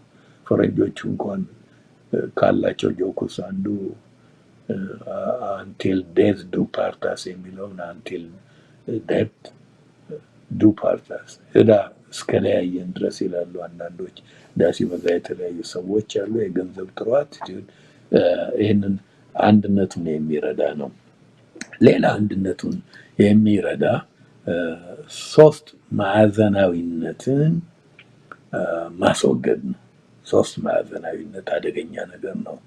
በእንግሊዝኛ ትራያንጉሌሽን ማለት ነው። ትራያንጉሌሽን እሱን ያጠፉ ባልና ሚስቶች ውህደታቸው ትክክል ይሆናል። ፎርሙላውን አትርሱ። 1 ሲደመር 1 ይሆናል 1 ነው ያልነው። ትራያንጉሌሽን ምንድን ነው ብለን ብንል ወይንም ደግሞ ሶስት ማዕዘናዊነት ባል አለ፣ ሚስት አለ። ጋብቻ የሁለት ሰዎች ኤክስክሉሲቭ የሆነ ክለብ ነው። ነገር ግን ሶስተኛ ሰው ሲገባ ሶስተኛ ጓደኛ ሊሆን ይችላል፣ ቤተሰብ ሊሆን ይችላል፣ ወንድም እህት ሊሆን ይችላል፣ ወይም ደግሞ ምንም ትምህርት ሊሆን ይችላል፣ ወይ ስራ ሊሆን ይችላል። በጣም የባሰ ትልቅ ቦታ ሲወስድ የሁለቱን ግንኙነት እስኪነካ ድረስ የሚሆን ነገር ትራያንጉሌሽን ይፈጥራል እና ሁለቱ አንድ ስጋ ይሆናሉ ይላል እና ሁለቱን ነው ያለው እንጂ 1 ሲደመር 1 ሌላ ደግሞ ማንም ጓደኛውን ቤተሰብ ይሆን 1 ሲደመር 1 ሲደመር 1 ይሆናሉ አይደለም። እንዲህ ያለው 1 ተደምሮ 1 እንደገና ሌላ ተጨማሪ 1 ከመጣ 0 ነው። በጨመርን ቁጥር የሚጨመረው በተጨመረ ቁጥር ከዜሮ በታች ቁጥር የለም እንጂ ያው ኔጌቲቭ ውዝነን ነው ማለት ነው። ምንም አንድ የሚሆን ነገር አንድነት የለም። ዋነስ አይፈጠርም። ትራያንጉሌሽን በጣም ከባድ ነው። በጣም በጣም በጣም ከባድ የሆነ ነገር ነው። ለምሳሌ አሁን ትራያንጉሌሽን ባለበት ቦታ እሷም ወይም እሱ ሊሆን ይችላል። ምንድነው ባል አንዳንድ ሰዎች ለባሏ የማትነግረውን የምትነግራት ጓደኛ አለች። የባሰ ወንድማ ከሆነ በጣም ችግር ነው አላቸው። ግን አንዳንድ ሰዎች በጣም የሚወዱት ለባላቸው የማይነግሩትን ሚስጥር የሚነግሩ፣ ይሄማ አንድነት እንደሌለ ምልክቱ ነው። እንዴት ተደርጎ ሶስት ማዕዘናዊነት ይፈጠራል? በብዙ ትዳሮች ውስጥ ለመዋሃድ ችግር የሚሆነው እንደውም ለመዋሃድ ብቻ አይደለም፣ ለፍቺም ምክንያት የሚሆነው ይሄ ነው። ትራያንጉሌሽን ወይም ሶስት ማዕዘናዊነት ከብዙ ነገሮች የተነሳ ሊፈጠር ይችላል እና ግን ምሳሌ መስጠት ካስፈለገ የባልን ቤተሰብ አማቾች የሚስትን ቤተሰብ እነኛን ማሰብ፣ ጓደኛን ማሰብ፣ ሌሎች ነገሮች ምንም ነገር ጣልቃ መግባት ይችላል ብያቸዋለሁ። ለእነኚህ ትክክለኛ አመለካከት ሊኖር ይገባል። ጋብቻ ትዳር እንደ አንድ ትልቅ ካስል ነው። የድሮ ካስልስ የድሮ ቤተ መንግስቶች ካወቃችሁ በጣም ጥብቅ ናቸው፣ በግንብ የታጠሩ ናቸው። ግን በር አለው እና ሰዎች በበሩ በኩል ይመጣሉ። እንግዶች፣ ተስተናጋጆች፣ ተጋባዦች፣ ብዙ አይነት ሰዎች ይገባሉ። በሩ ይከፈታል፣ ይጫወታሉ፣ ይሳቃል፣ ይበላል፣ ይጠጣል። ነገር ግን ያው ካስሉ የሁለቱ የንጉሱና የንግስቲቱ ስለሆነ ሁሉም በመጡበት ደግሞ በዛው ወጡ በሩ ይዘጋል ማለት ነው። ይሄ ነው ትዳር ማለት። እንደዚህ ያለ ነገር ነው። ይሄን ማለት እንግዳ ቤታችን አይመጣም ማለት አይደለም። አያድርም፣ ወር አይቀመጥም፣ አንዳንዴ ዓመት አይቀመጥም ማለት አይደለም። ነገር ግን በትዳር ውስጥ አንድ ቤት እንኳን ኖሮ ከማንም ጋር ጓደኛውን ቤተሰብ ሆኖ ትዳር ውስጥ የማይገባ ሰው አለ። አንዳንዱ ደግሞ ትዳር ውስጥ ገብቶ የሚያስቸግርም አለ። ከዚህ የተነሳ ስለ አማቾች ግንኙነት ጥቂት ልናገር። በጣም የከበረ ግንኙነት ነው። ሁለት ሰዎች ሲጋቡ በአንድ ጊዜ ማለት ነው አውቶማቲካሊ ሌላ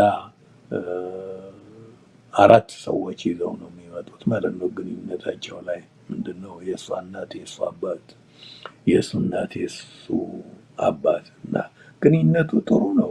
በፈረንጆቹ እንኳን ዶተር ኢንሎ ፋዘር ኢንሎ ይባላል እና ሁላችንም እንዲህ ያሉ ግንኙነቶች አሉን። ጠቃሚ ነው። በጣም በጣም በሀገራችንም የከበረ ግንኙነት ነው። በጣም የከበረ ነው ማለት ነው። በዛ ላይ ወንድም አለ፣ እህት አለ። በኢትዮጵያ ባህል ይሄ የከበረ ግንኙነት ነው። እርግጥ ኢትዮጵያ ውስጥም አንዳንድ ጸያፍ ተረት ያላቸው ሰዎች አሉ። እዚህም ሀገር ፈረንጆቹ ዛሬ መስሪያ ቤት ውስጥ ዛሬ አማችሽ እንዲያርጋሻለች ምናምን ይባላል። ይሄ ሁሉ መጥፎ ልምምድ ያላቸው ሰዎች ያደረጉት ነገር ነው። ግን ግንኙነቱ ጥሩ ነው። አንርሳ፣ የኔ እናትና አባት የኔ ወላጆች ናቸው። ለእኔ ትልቅ ቦታ አላቸው። ስለዚህ እኔን የምትወድ እነሱንም መውደድ አለባት። እኔን የምታከብር እነሱንም ማክበር አለባት። ቫይስ ቨርሳ። የእሷም ወላጆች ለእኔ እንደዚህ ናቸው። ይሄ ሲሆን እንዴት ደስ ይላል በእውነት። እኔ አሁን ያው በዚህ ውስጥ አለፍ ያለውኝ እንደ ቤተሰብ አድርጌ አባቷ እንደ አባቴ እናቷ እንደ እናቴ ነው ማየው ማለት ነው። እዚህ ምናልባት አንዳንዶችን ላስደስታቸው የሚችል ሰዎች እንዳሉ ስለማውቅ ብዙ አልናገርም፣ ግን የጠበቀ ግንኙነት ነው። መጽሐፍ ቅዱስም ብዙ ያስተምራል። በዘፍጥረትም በሌሎችም ቦታዎች ብሉይ ውስጥ አዲስ ውስጥም ብንሄድ ብዙ ቦታ አለ። በመጽሐፍ ቅዱስ እንደውም ለጥሩ አማቾች የአማቾች ግንኙነት ምሳሌ የሚሆኑ ሰዎች አሉ። ለጥሩ ሩትና ኑኃሚ፣ ሙሴና ዮቶር፣ ጴጥሮስና አማቱን መጥቀስ ይበቃል በአዲስ ኪዳን። ለክፉ ደግሞ ካስፈለገ ዋው የመጨረሻውን ክቡ ልጥቀስላችሁ፣ ሳኦልና ዳዊት ማለት ነው። ይሄ አያደርስ ነው። እንደዚህ ያለ አይነት ግንኙነት አይስጣችሁ እና ግንኙነቱ ጥንቃቄ ይጠይቃል።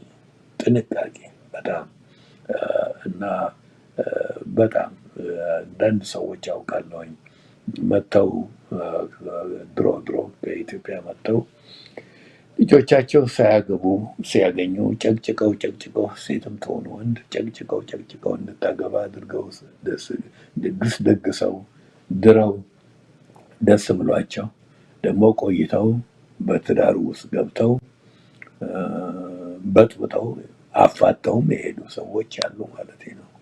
ይሄ ግንኙነት ጥሩ ሆኖ ሳለ ጥንቃቄ ካልተደረገበት፣ አንደኛ በተጋቢዎቹ በባለትዳሮቹ፣ ሁለተኛ ደግሞ አማች በሆኑትም ሰዎች መካከል። አሁን ያው ዶክተሪን ሎ አለኝ እና ሁል ጊዜ አንዳንድ ነገር ሲነሳ አሁን በልጆችን ጉዳይ እንኳን እንዲሁ ወይ አንዳንድ ጊዜ ድሮ ልጆችን እኛ የምንረዳቸው ነበረ በማሳደግ እና አንዳንድ ጊዜ ኮሜንት ልታረግ ስትፈልግ አማች ነሽ እላታለሁ። ተጠንቀቂ ነው። እጃችን ከነሱ ትዳር ውስጥ የተሰበሰበ የወጣ ነው። በጣም ምንም እንወዳቸዋለን። ያው ወላጅነት ግራጁዌሽን የለውም ብያቸዋለሁ። ግን በጉዳያቸውን ሳንገባ ማንፈትበት ትዳር የሁለቱ ነው። ይሄን ያልተረዱ እንግዲህ አንደኛ ጠንካራ ግንኙነት የሌላቸው ባልና ሚስት ካሉ ነው ነገሩ የሚባባሰው። ሁለተኛ ደግሞ ጥንቃቄ የሌላቸው በሰፊው የማይረዱ ሰዎች ደግሞ አማች የሆኑ ሰዎች ሲኖሩ በጣም ችግር ይሆናል። አንድ ትያዘነጋሽ የምንላት እህት አለች ዳላስ። አንድ ጊዜ እኛ ቤተክርስቲያን ከአንድ 15 ዓመት በፊት መጣ ስላላገቡ ሰዎች ትምህርት ስንማር ስትሰጥ ምን አለች? የአማቾች እጅ ረጅም ነው አለች። በጣም ረጅም ከመሆኑ የተነሳ ኢትዮጵያ ቁጭ ብለው እዚህ አሜሪካን ውስጥ ማማሰል ይችላሉ አለች። እና ስቀን ይህን ያለችው ያው የምትያዘነጋሽ ያኔ የስልክ ውድ በነበረበት ጊዜ ተደውሎ አቤት ቢሉ ሲመጣ ሁለተኛ ስልክ አልደውልም የሚያሰኝ በነበረበት ጊዜ ነው። እንዳሁኑ አልረከሰም፣ ካርድ አልነበረም። ከዚህም በላይ ደግሞ ቫይበር የለም፣ ዋትሳፕ የለም እና ያው በዛን ጊዜ ማለት ነው እና ኢሜይል በሌለበት ጊዜ ያው ድሮ ማለት ነው እና አይዶነ አመታቱ ቀድሞ ሊሆን ይችላል። ኢሜይል እንኳን ትንሽ 90 ውስጥ ያለ ጉዳይ ነው እና ምንድነው በተለይ በአሁኑ ጊዜማ የሌላ አይነት ነገር የለም። ፌስቡክ አለ፣ ስንት ነገር አለ። ጥንቃቄ ከሌለ ኢትዮጵያ ቁጭ ብሎ አሜሪካ ወይም ጃፓን ያሉትን ባለ ትዳሮች መበጥበጥ ይቻላል። ለዚህ መድኃኒቱ ባልና ሚስት ስነ ተግባቦት ጥሩ ካላቸው መነጋገር አለባቸው። ይሄ ጥቅሳችን ሰው እናትና አባቱን ይተዋል ከሚስቱም ጋር ይተባበራል የሚለው ጥቅስ ራሱ ትልቅ ሚስጥራዊ ቃል አለው። 3 ቦታ እንዳለ ነግሬያቸዋለሁ። መተው አለበት፣ መጣበቅ አለበት፣ ሁለቱ አንድ ስጋ መሆን አለበት። ሁለቱ ነው የሚለው። 3ኛ ሰው ከገባ አንድ መሆን አይቻልም፣ አንድነቱን ያከሽፈዋል። እና 3ኛ ምንም ነገር ጓደኛ የሚሆን ቤተሰብ ማለት ነው መተው አለበት። እና መተው ሳይኖር መዋሃድ ሊኖር አይችልም። ምንድነው እኔ ልጄን ከዳርኩኝ ስልጣኑን ትቻለሁኝ፣ በልጄ ላይ ያለኝን ነገር ሁሉ አስረክቤያለሁኝ ማለት ነው። እና ያ መከበር አለበት። ዳሪ ወላጆች ይሄ ሊገባቸው ይገባል፣ ተጋቢዎችም ይሄ ሊገባቸው ይገባል። እንደውም ፕሮብሌም የሚፈጠረው በወላጆችም በልጆቹም ነው። አንዳንድ ወላጆች ሳይጠነቀቁም አንዳንድ ልጆችም አይተውም። እና መተው ከሌለ መጣበቅ የለም። ሳትተይ ከባልሽ መጣበቅ አትችይም እና አንድ ስጋ መሆን አይቻልም ማለት ነው። ሳትተውም ልክ እንደዛው ነው። እና ወላጆችን ይዞ ሰብስቦ በግሩፕ መጣበቅ አይቻልም። በግሩፕ ሰብስቦ መጣበቅ አይቻልም ማለት ነው። ስለዚህ መተው ግዴታ መኖር አለበት። ግን ያው ግንኙነቱ ያለ ነው ምንድነው ትራያንጉሌሽን እንዳይፈጠር ግን ባልና ሚስት በደንብ መወያየት፣ እንዴት አንድ እንደሚያደርጉት መነጋገር እና ጉድለት ቢኖር ምንድነው ማረም የሚችለው ልጅ የሆነው ነው። ሌላው ሰው ማረም አይገባውም። እኔ አሁን ባለቤቴ ማድረግ የሚገባትን የሷን ሆምወርክ እኔ አላደርግላትም ማለት ነው። ምንም አክል እንኳን በዛመድ ብቀራረብም ልጅ የሆነው ሰው ማረም፣ ወሰንን ማሳየት፣ መንገር ግን እናክብራቸው። ማክበር አስፈላጊ ነው፣ አንርሳ። ያገባችሁ በሙሉ እና የሚስቶቻችሁ እናትና አባት እኮ እሷን ወደዚህ ዓለም ያመጡ ክቡር ናቸው። ለእሷ በጣም በጣም ትልቅ ክቡር ናቸው። ስለዚህ ያንን ማክበር አለብን ለሚስቶቻችን። እና ሴቶችም ልክ እንደዚህ ነው። የባሎቻቸውን ወላጆች ማክበር አስፈላጊ ነው። እኛ ብንጋባም አንድ ብንሆንም እነሱን ማክበር አስፈላጊ ነው። ነውር ነው እንደውም አማቾችና ለማክበርና መደፋፈር። እግዚአብሔር ለዛ አይስጣችሁ። ደግሞ ሚስት ወይም ባል ለወላጆች የታማኝነት ስሜት አላቸው በጣም። ስለዚህ ለመንቀፍም አንችልም። አንተን ሁለተኛ እስካላደረገች ድረስ አንተን አንደኛ አድርጋ ወይም ወላጆቿ ወይም እህቶቿ ወይም ወንድሞቿ ወይንም ደግሞ እንበሊብን ጓደኛ ቢሆን ምንም የለበትም ሁለተኛ እስካላደረገች ጊዜ። ትራያንጉሌሽን ግን ልክ እንደ አንተ ኢኮሊ የምታስገባው ሲኖር ነው። እና እንደውም አንዳንዴ ለአንተ ማትነግረውን የምትነግረው የሚስጥር ወዳጅ ሲኖራት ነው። አትንቀፍ ደግሞ ሌላው ወይም አትንቀፊ በጣም ከባድ ነው። እንደው ከሲኦል የመጡ አማቾች ቢኖሯቸው እንኳን ነቀፋው ሳትጉ። ምክንያቱም ወላጅ ሚስትህን ወይም ባልሽን ሳትጎጂ እነኛን መንቀፍ አትችይም። አስተጋግና ባህላችን ግን መወያየት፣ የእያንዳንዳችንን አስተዳደግ መወያየት፣ ሁላችንም እንድናውቅ ስለ ወላጆቻችን ማድረጉ ቆንጆ ነው። ወሰን አብጁ። ደግሞ ወሰን እናትና አባቶቻችን እስከዚህ ድረስ ፋይን፣ ከዚህ በላይ ግን ማለፍ የለባቸውም ብለን ከተስማማን ችግር አይፈጠርም። ወሰን ካበጃችሁ በኋላ ደግሞ የማትችሉበት ደረጃ ላይ ስትደርሱ መታለፍ የሌለበት ቦታ ካለ ያንን ልጅ የሆነው ማስተካከል አለበት። የሆነው ሌላው አይደለም፣ ያልተወለደው አይደለም፣ ልጅ የሆነው። ለወላጆቻችሁ ተገቢውን ጥንቃቄ አድርጉ፣ እርዳታም ስጡ። ቃሉም ያዛል፣ መርዳት አስፈላጊ ነው። ቅደም ተከተል ደግሞ ፕራዮሪቲያችሁን አስተካክሉ። ምንድን ነው በጋብቻ ውስጥ ፕራዮሪቲ? አንድነታችሁ ይሄ አንድ ስጋ መሆኑ እንዲበረታ እንዲጠናከር ከፈለጋችሁ ፕራዮሪቲው ትዳራችሁ አንደኛ ነው። ከሁሉ በላይ ትዳራችሁ አንደኛ ነው። ያንን ስናስቀድም ነው። ሌላው የሚጠቅም ነገሮች እየተነጋገር ነው። አንድነቱን አንዳቸው የሌላውን ፍላጎት ማርካት።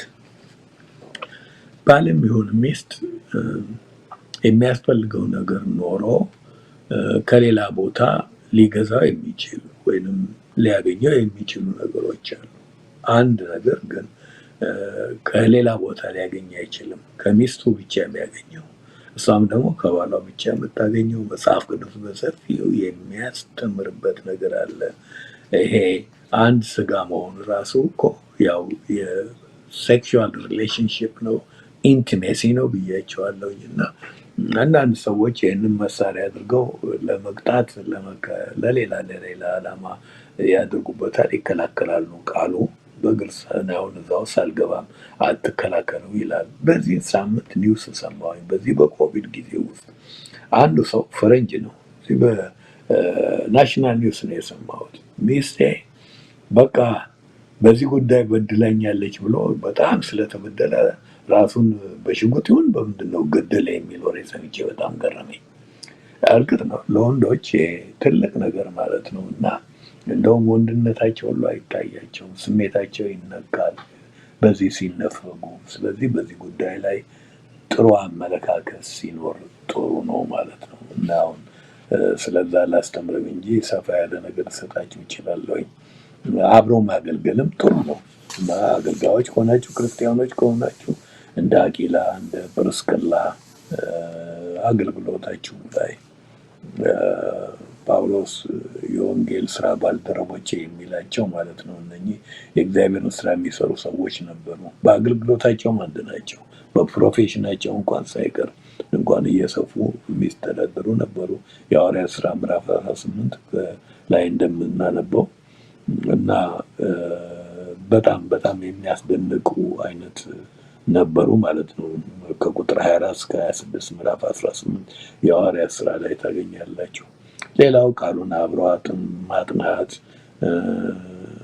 ሌሎችም ያልተጠቀሱ ብዙ ነገሮች አሉ። ዘላቸዋለሁ ጊዜያችን እየሄደ ስለሆነ።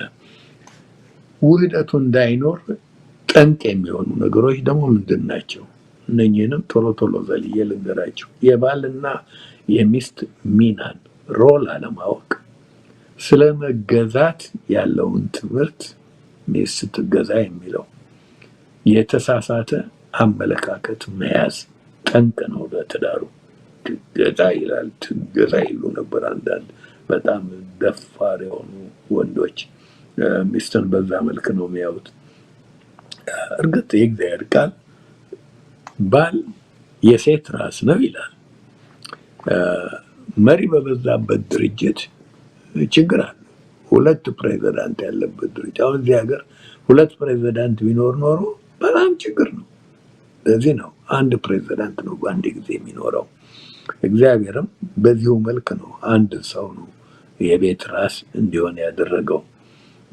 በቤትም ካህን እንዲሆን ያደረገው ወንድን ነው። ምክንያት አለው። እዚህ ውስጥ ብዙ ዝርዝር ውስጥ አልሄድም። አንዳንዱን የእግዚአብሔርን ቃል ከኔ በላይ የምታውቁት አላችሁ። ግን አክራሪዎች አሉ፣ በሁለቱም ወገን አክራሪዎች አሉ። አክራሪ ነው ሁል ጊዜ ችግር ውስጥ የሚያገባ።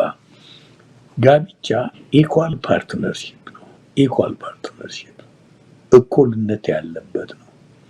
ይሄ የኃላፊነት ጉዳይ ነው። ይሄ ወንድ የሴት ራስ ነው የሚለው ወይም የቤቱ ካህን ነው የቤት ራስ መሆኑ ኃላፊነትን ብቻ የሚመለከት ነው እንጂ ጋብቻ ኢኳል ፓርትነርሺፕ ነው። ስለ መብት ጉዳይ መጥቀሱ አይደለም። አንዳንድ ወንዶች የሚያዩት ይህንን የመብት ጉዳይ አድርገው ነው። ትገዛ ይላል በቃ የመብት ጉዳይ አድርገው ነው የሚያዩት ነው። የመብት ጉዳይ አይደለም፣ ፈቅዳ ነው። ቃሉን ስለምታውቅ ነው። አንድ ድሮ ሚሽን ነበር ሙሉ ወንጌል ሳይከፈት በፊት ፊንላንድ ሚስዮን ሳለን ያንን ሚሽን የመሰረቱ ኃይለሥላሴ የሚወዷቸው እና አውሮፓ ነው የሚያውቋቸው። አምጥተዋቸው እዚህ ቦታ ሰጥተዋቸው አገልግሎት የጀመሩ ሚስተር ማትሰን የምንላቸው ሰውዬ ነበሩ እና ብዙ ጊዜ አንዳንዶቹ ሜሲ የሆነች የምትመራ ምናምን ይላሉ። አንዳንድ ያው በተሰባበረ እንግሊዝኛ እና ምንድነው ሚስት ነች እንደ ቤት ራስ ጥቅሱንም ትንሽ ስላወቁ አንዳንድ ወጣቶች አሏቸው ከኛ አጠገብ ነው እኔ ራስ ነኝ፣ ነገር ግን ሚስቴ አንገት ነች፣ ያለ እሷ መዞር መነቃነቅ አልችልም አለ። አለበለዚያ ኳስ ነው ብለው ሰዎች በእርግጫ ይሉኛል አሉ። እና የሚገርመው ሌላ ሰው አንድ ጊዜ ሚስቱን የቤታቸው ራስ ማን ነው አለች። ባሌ አለች። ማን ነው ራስ እንዲሆን የፈቀደለት? እኔ አለች። ሰውየው ገረመውና እንዴት ቢል ቃሉ ላይ ተጽፏል፣ ግን እኔ ያንን ቃል አምኜበት በመፍቀዴ ነው አለች እንጂ የአናሳነት ጉዳይ አይደለም። ይሄ የአናሳነት ጉዳይ አይደለም፣ ወይም የመበላለጥ የመብትም አይደለም። ወሰናችንን ልናውቅ ይገባል እና ጋብቻ የሚመሰረተው በፍቅር ነው። የግንኙነቱ ስራ ያለው ግን ነፃነት ሲኖር ነው። ፍሪደም ነፃነት ነው ስራ ያለው። ነፃ ያልሆነ መውደድ አይችልም። አስባችሁበት ከሆነ ማፍቀር፣ ፍቅር የጋብቻ ዋና ቁልፍ ከሆነ ሙጫው ከሆነ ሁለቱ አንዱ ይሆናሉ የተባለው ሀሳብ አንድነቱን የሚፈጥረው ሙጫው ፍቅር ከሆነ ሰው ፈርቶ ወይም ከሌሎች አይነቶች ተጽዕኖ የተነሳ ተጽዕኖ በመፍራት የፍቅር ተግባራት የሚመስሉ ነገሮች ቢያደርግ ነፃነት የለውም። ያ ማስመሰል ነው። እውነተኛ ፍቅር የሚበቅለው ከነፃነት ነው። ይህንን መረዳት ያስፈልጋል። እግዚአብሔርም እኮ ሲፈጥር እስቲ እግዚአብሔር ለሰው የሰጠውን ዳራ አስሱት። ምንድን ነው የሰጠው? አንደኛ ነፃነት፣ ሶስት ነገር ነው የሰጠው። ሁለተኛ ኃላፊነት፣ ሶስተኛው ፍቅር ነው። እነዚህ በጣም አስፈላጊዎች ናቸው። እግዚአብሔር ሰውን ሲፈጥር ነፃ አድርጎት ነው። ምን ያህል ሰው ነፃ ነው ብትሉ በአዳምና በሔዋን ተመልከቱት። ትእዛዝ ሰጣቸው፣ ከዚህ እንዳትበሉ በበላችሁ ጊዜ ይሆናል ምናምን ምናምን። ሮቦት ቢያደርጋቸው ኑሮ ችግር የለውም፣ ትእዛዝ ላይ ያፈርስ ይችሉ ነበር። ግን ነፃ የሆኑ ሰዎች በአምሳሉ በእግዚአብሔር አምሳል የተፈጠሩ ፈቃድ ያላቸው ስለሆኑ እግዚአብሔርን ራሱን እንኳን ለመበደል እስከሚችሉ ድረስ ነፃነት አላቸው። እግዚአብሔር ለሰው የሰጠው ነፃነት ይኸው ነው እና ነፃነት እንዳለን አውቆ ቢሆን ኖሮ ጌታ መጥቶ መሞት የለበትም፣ ማስገደድ የለበትም። እኔ ልጅ ሆኜ ድሮ እንደምሰብከው እግዚአብሔር አንድ ወይ ሚካኤልን ወይ ገብርኤልን ትልቅ ጅራፍ አስታጥቆ ሰጥቶ እያንዳንዳችን መቀመጫ እየነጨ ሩጥ ቢለን ከዚህ እስከ ቤት መንግስተ ሰማያት ሮጥን እንደርስ ነበርና፣ ግን ነፃ ነን። እምቢ ብለን እግዚአብሔርን አልፈልግም ለማለት እንችላለን። ስለዚህ ሲኦልም መንግስተ ሰማያትም ሲምፕሊ ምንድን ናቸው ብለን ብንል የሰው ምርጫ ነው። ሰው ነፃ ነው። ነፃ የሆነ ሰው ምርጫ አለው እና የምርጫችን ጉዳይ ነው ማለት ነው። ኃላፊነትን ሰጠው እግዚአብሔር ከነፃነት ጋር ኃላፊነትን ደግሞ ሰጠ። ሪስፖንሲቢሊቲ አለው። እያንዳንዱ ውሳኔ እያንዳንዱ ምርጫችን ኮንሲኩዌንስ አለው። ያው ጥሩ ነገር አለው፣ ክፉም ከሆነ የመረጥነው ያው የምናጭደው ነገር አለ፣ ኮንሲኩዌንስ አለው። ፍቅርን ደግሞ ስታመጡ በሶስት ነገሮች ሰጠ ብያቸዋለሁ። ነፃ ሆኖ የተፈጠረ ሰው ነው እግዚአብሔርንም ሌላውንም ሰው መውደድ የሚችል። ያው ነፃ ካልሆነ መውደድ አይችልም። ማስመሰል ይችል ይሆናል። ደግሞ ለነፃነታችን ኃላፊነት አለብን። እግዚአብሔርን እንወዳለን፣ ሰውንም እንወዳለን። እነዚህን ማክበር አለብን። ፍቅር ሲጨምር ሲያድግ ወደ ላይ ሲወጣ ባልና ሚስት ከተሳሰቡ ነፃ ከሆኑ ፍቅራቸው ሲጨምር፣ ፍቅር ሲያድግ ነፃነትም ያድጋል አብሮ። ነፃነት ሲያድግ ኃላፊነቱም የዛን ያክል ያድጋል። ፍቅር ሲደመር ነፃነት ኢኳልስ ሪስፖንሲቢሊቲ። ኃላፊነት ሲጨምር ደግሞ ሁል ጊዜ የበለጠ እንዋደዳለን። የበለጠ ስንዋደድ የበለጠ ደግሞ ነፃነት ይኖራል። የበለጠ ነፃነት ሲኖር ደግሞ ኃላፊነቱ አሁንም ይጨምራል። በዛ መንገድ አመቱ እየጨመረ የእኛም ይህንን ነገር እየደጋገምነው በሄድን ቁጥር ነገሩ የግንኙነቱ ወይም ውህደቱ እየደለበ እየመነደሰ ይሄዳል እና ከዛ በኋላ ጠንካራ ይሆናል ማለት ነው። ግን ነፃነት በሌለበት ባርነት ነው ያለው። በቃ ሌላ ነፃነት በሌለበት ባርነት ነው። ነፃነት ዳውን ሲሆን ባርነት አፕ ይሆናል። የሰው ነፃነት በሌለበት ግንኙነት ባርነት አፕ ነው። የነፃነት ተቃራኒ ነው ታዲያ ባርነት። ባርነት ደግሞ ወደ ላይ ሲወጣ አፕ ሲሆን ፍቅር ዳውን ይሆናል። ፍቅር ዳውን መሆን ብቻ አይደለም፣ ባርነት ባለበት አመፅም አብዮትም ይካሄዳል። ያው ነው ፖለቲካ ላይም ሌሎችንም ነገሮች ሁሉ ካየን በባልና በሚስትም ሁሉ ያው ነው። ነፃነት በሌለበት ያው ባርነት ነው የሚጠነክረው እና ባርነት ባለበት ደግሞ ያው እንዳልኩት ፍቅር የለም። ፍቅር አለመኖሩ ብቻ አይደለም አመፅ ጣላቱ የአንድነቱ መፈራረስ ይችላል።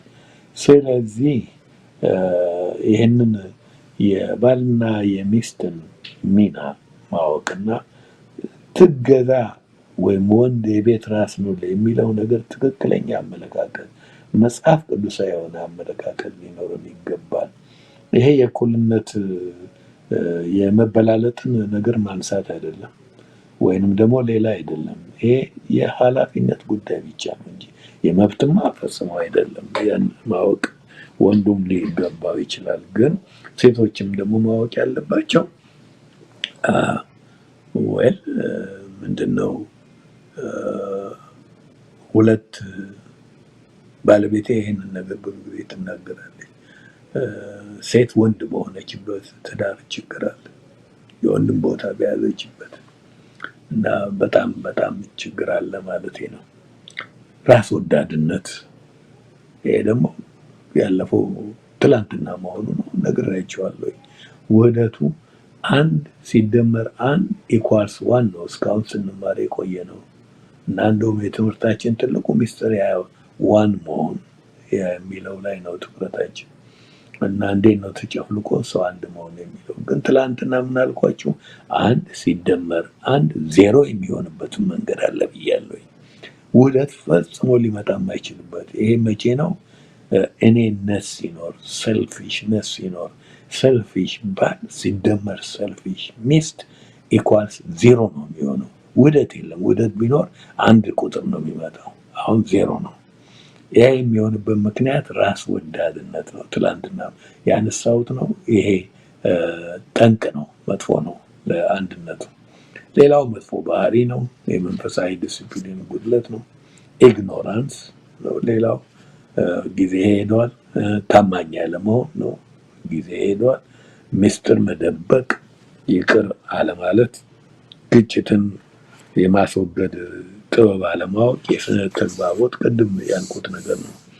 ግን በጋብቻ ውህደት መጉደሉን የሚያሳዩ ምልክቶች አሁን የመጨረሻው የትምህርት ክፍል ነው።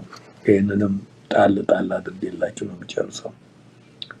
አንደኛው በምን ይታወቃል ብላችሁ ብትሉ የትዳር ጓደኛን ክሪቲሳይዝ እናደርግ፣ መንቀፍ፣ ዳውን ማድረግ እንደው ማንስማማበት ነገር ወይንም ያልተደሰትንበት ነገር ካለ ከሚስት ከባል ጋር ቁጭ ብሎ ተወያይቶ ጉዳዩን ማጥፋት ጥሩ ነው። ቅድም እንዳልኳቸው ጥሩ ትዳር ማለት ፕሮብሌም የሌለበት ማለት አይደለም። እኔ በትዳር ከትዳርም በፊት እኔና ወይ ጓደኛ ነን፣ ብዙ አመታት አስቆጥረናል፣ ከ46 አመት በላይ እና 47ቱም እየተምዘገዘገ እየመጣ ነው። ግን እንዳየሁት ፕሮብሌም የለም ማለት አይደለም። ፕሮብሌም ይመጣል፣ ግን ፕሮብሌሙን ተወያይቶ ሶልቭ ማድረግ አስፈላጊ ነው። ግን እንጂ ዝም ብሎ ገንቢነት የሌለው ክሪቲሲዝም በጣም ጎጂ ነው። አንዳንድ ባሎች፣ አንዳንድ ሴቶችማ ሰው አለ የለም ብለው አይመርጡም እና ባላቸውን ይጎማመዳሉ ወይም ባልየው ሚስቱን ይጎማመዳል። ይሄ እንዲህ ነገር የዚህ አይነት ነገር በሚታይበት ቦታ የውህደት ችግር አለ። በደንብ አልተዋሃዱም የሚያውቁ አይ በጌታ ስም ነግራችኋለሁኝ። አንድ ቀንም ለራሷ ነግሬያታለሁኝ። ልክ ያልሆነ ነገር ምናምን ካጋጠመ አንዳንዱማ እንደውም አልፎ በሰው ፊት ብቻ አይደለም እንደውም ሄዶም ለሌላ ሰው ሚስቱን የሚያማ አለ፣ ለሌላ ሰው ባሉን የሚያማም አለ፣ ለቤተሰብም ጭምር ሳይቀር ማለት ነው። ይሄ በጣም በጣም የአንድነት ችግር ነው። ሁለተኛው የተለያየ የባንክ ሂሳብ ሲኖር ነው። ቅድም በአባቶቻችን እንኳን የነበረው ወግ ሀብትሽ በሀብቴ 80 ሌሎችን ሁሉ ጠቅሻለሁኝ። ገንዘቦቹ ካልተጋቡ ባልና ሚስቶችም አልተጋቡ አብረው ሊኖሩ ይችላሉ። የስ ሰርግ አድርገው ይሆናል፣ የጋብቻ ሰርተፍኬት ይኖራቸው ይሆናል። ግን እንደ ደባል ነው ማለት ነው። እንደ ደባል ነው። እንደ ሰውነቱን የሰጣት ሰውነቷን የሰጠችው ምንድነው? ብሩ የናክል ለየት ያለበት ምክንያት ምንድን ነው? እና እንደዚህ ያሉ ባልና ሚስቶች ክርስቲያኖች ሳይቀሩ አሉ። በጣም አሳዛኝ ነው። የአንድነት የውህደት ችግር ያለበት ትዳር ይሄን አይነት አኗኗር ያለበት ነው። ለደባልነት ወይንም በሂሳብ አንተ እንቻል እንችላል ምናምን ያለበት ነው። ሌላው ምልክቱ አንድነት ለመጉደሉ አልጋ ለይቶ መተኛት ባለበት ማለት ነው። ወይ ሰው ታሞ ጉንፋን ይዞት በሌላ ምክንያት ማንም ሰው ባልና ሚስት መለያየት ይችሉ ይሆናል። ግን አልጋ መለየት ሲኖር የውህደት ችግር ለመኖሩ ምልክት ነው። እንዲህ ያሉ ባለትዳሮች ካሉ ሌላው አራተኛ የተለያየ ጓደኞች መያዝ፣ እንደውም የተለያየ አክቲቪቲ ሲኖራቸው ባልም የራሱ ጓደኛ የራሱ አክቲቪቲ፣ ሚስትም የራሱ ጓደኛ የራሱ አክቲቪቲ እና እንደውም በጣም በጣም አብረው ምንም የሚያደርጉት ነገር የለም። ይሄ ሲሆን በጣም መጥፎ ነው። በተለይማ ያ ግንኙነት ባል የሚስቱን ግንኙነቶች አፕሩቭ የማያደርገው ሲሆን ተይ እያላት ከሆነ እሷም ደግሞ ተው ከነገሌ ጋር አቷል አይሆንም የምትለው ሆኖ ሳለ ያንን ተሰው ዝም ብሎ የዛ አይነት ውጭውን ማለት ያለበት አይነት ግንኙነት ካለ የውህደት ችግር ያለበት ትዳር ነው። አምስተኛ ከትዳር ባልንጀራ የተደበቀ ሚስጥር ሲኖር ይሄ በጣም በጣም አሳፋሪም ነው። ጉድለት ለመኖሩ የውህደት ጉድለት ለመኖሩ ምልክት ነው። የሚደበቅ ሰው እንዴት ከባል ከሚስቱ ይደብቃል? እና አንዷ እናት ልጇን ድራ ከጊዜ በኋላ ሀገራችን ይጠረት ነበር። ልጆኝ ይሄንን እነ እናቴ ሲጫወቱ ሰምቻለሁኝ። እናትና አባት ተመልሰው ልጆቻቸው ቤት መጡ እና ተኝታ ነበር። ስትነሳ ልብስ መልበስ ነበረባት፣ ራቁቷን ነበረችና እና ፊቷን ወደ ባሏ ዞረች። እናትና አባቷን ጀርባ ሰጠችና ልብስ ለበሰች ይባላል። ማለቴ ባልና ሚስት አንድ ናቸው፣ የሚደባበቁት ነገር የለም። ስለዚህ ከባል ወይም ከሚስጥር የተደበቀ እኔና ወይም ልንወያይበት ማንችል ርዕስ ምንም የለም በዓለም ላይ። ሰው ይሁን ቤተሰብ ይሁን ምንም ይሁን እኛ የሚያደባብቀን ነገር ምንም የለም እና ትዳራችንን ሊረዳን የቻለ ይሄ ነው እና መሆን ያለበትም እንደዛ ነው። ሌላው ከውጭ ሰዎች ጋራ ከአግባብ ያለፈ ግንኙነት ሲኖር፣ አንዳንዴ ጥንቃቄ ካልሆነ አግባብ ያለፈ ግንኙነት አለ።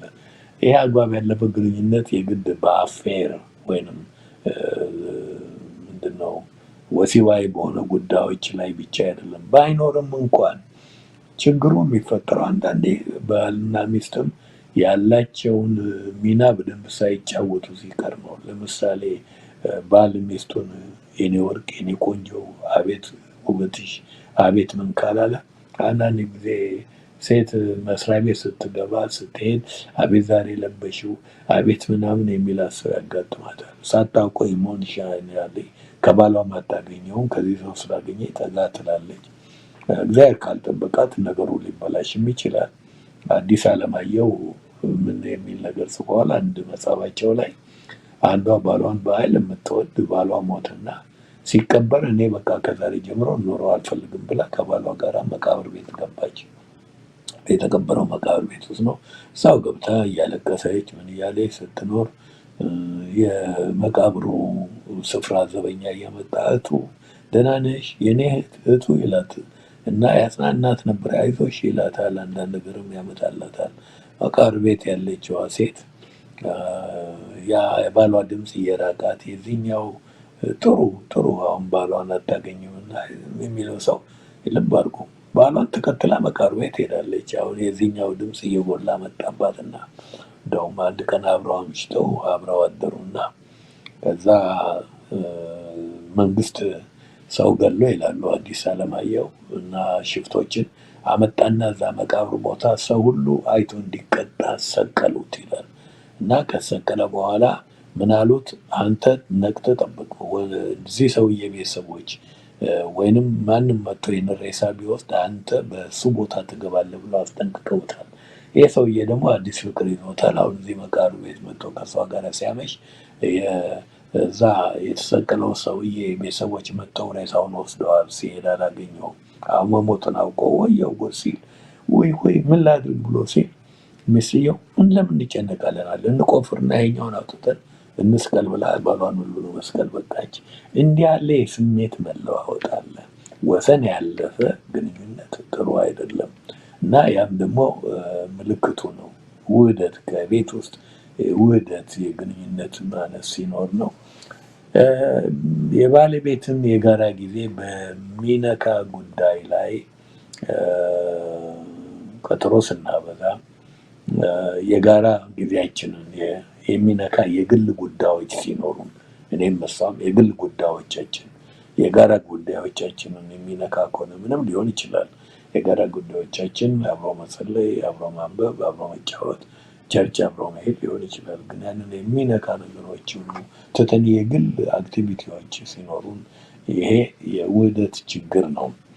ደግሞ ለብቻ መሆን የሚያስደስታቸው ባለትዳሮች ሲኖሩ ለብቻ ከሚስቱ ጋር ቁጭ ብሎ ሳይሆን ለብቻ መሆን የሚያስደስተው ሲሆን ወይም ለእሷን የሚያስደስታት ሲሆን የውህደት ችግር እዛ ቤት ለመኖሩ ምልክት ነው።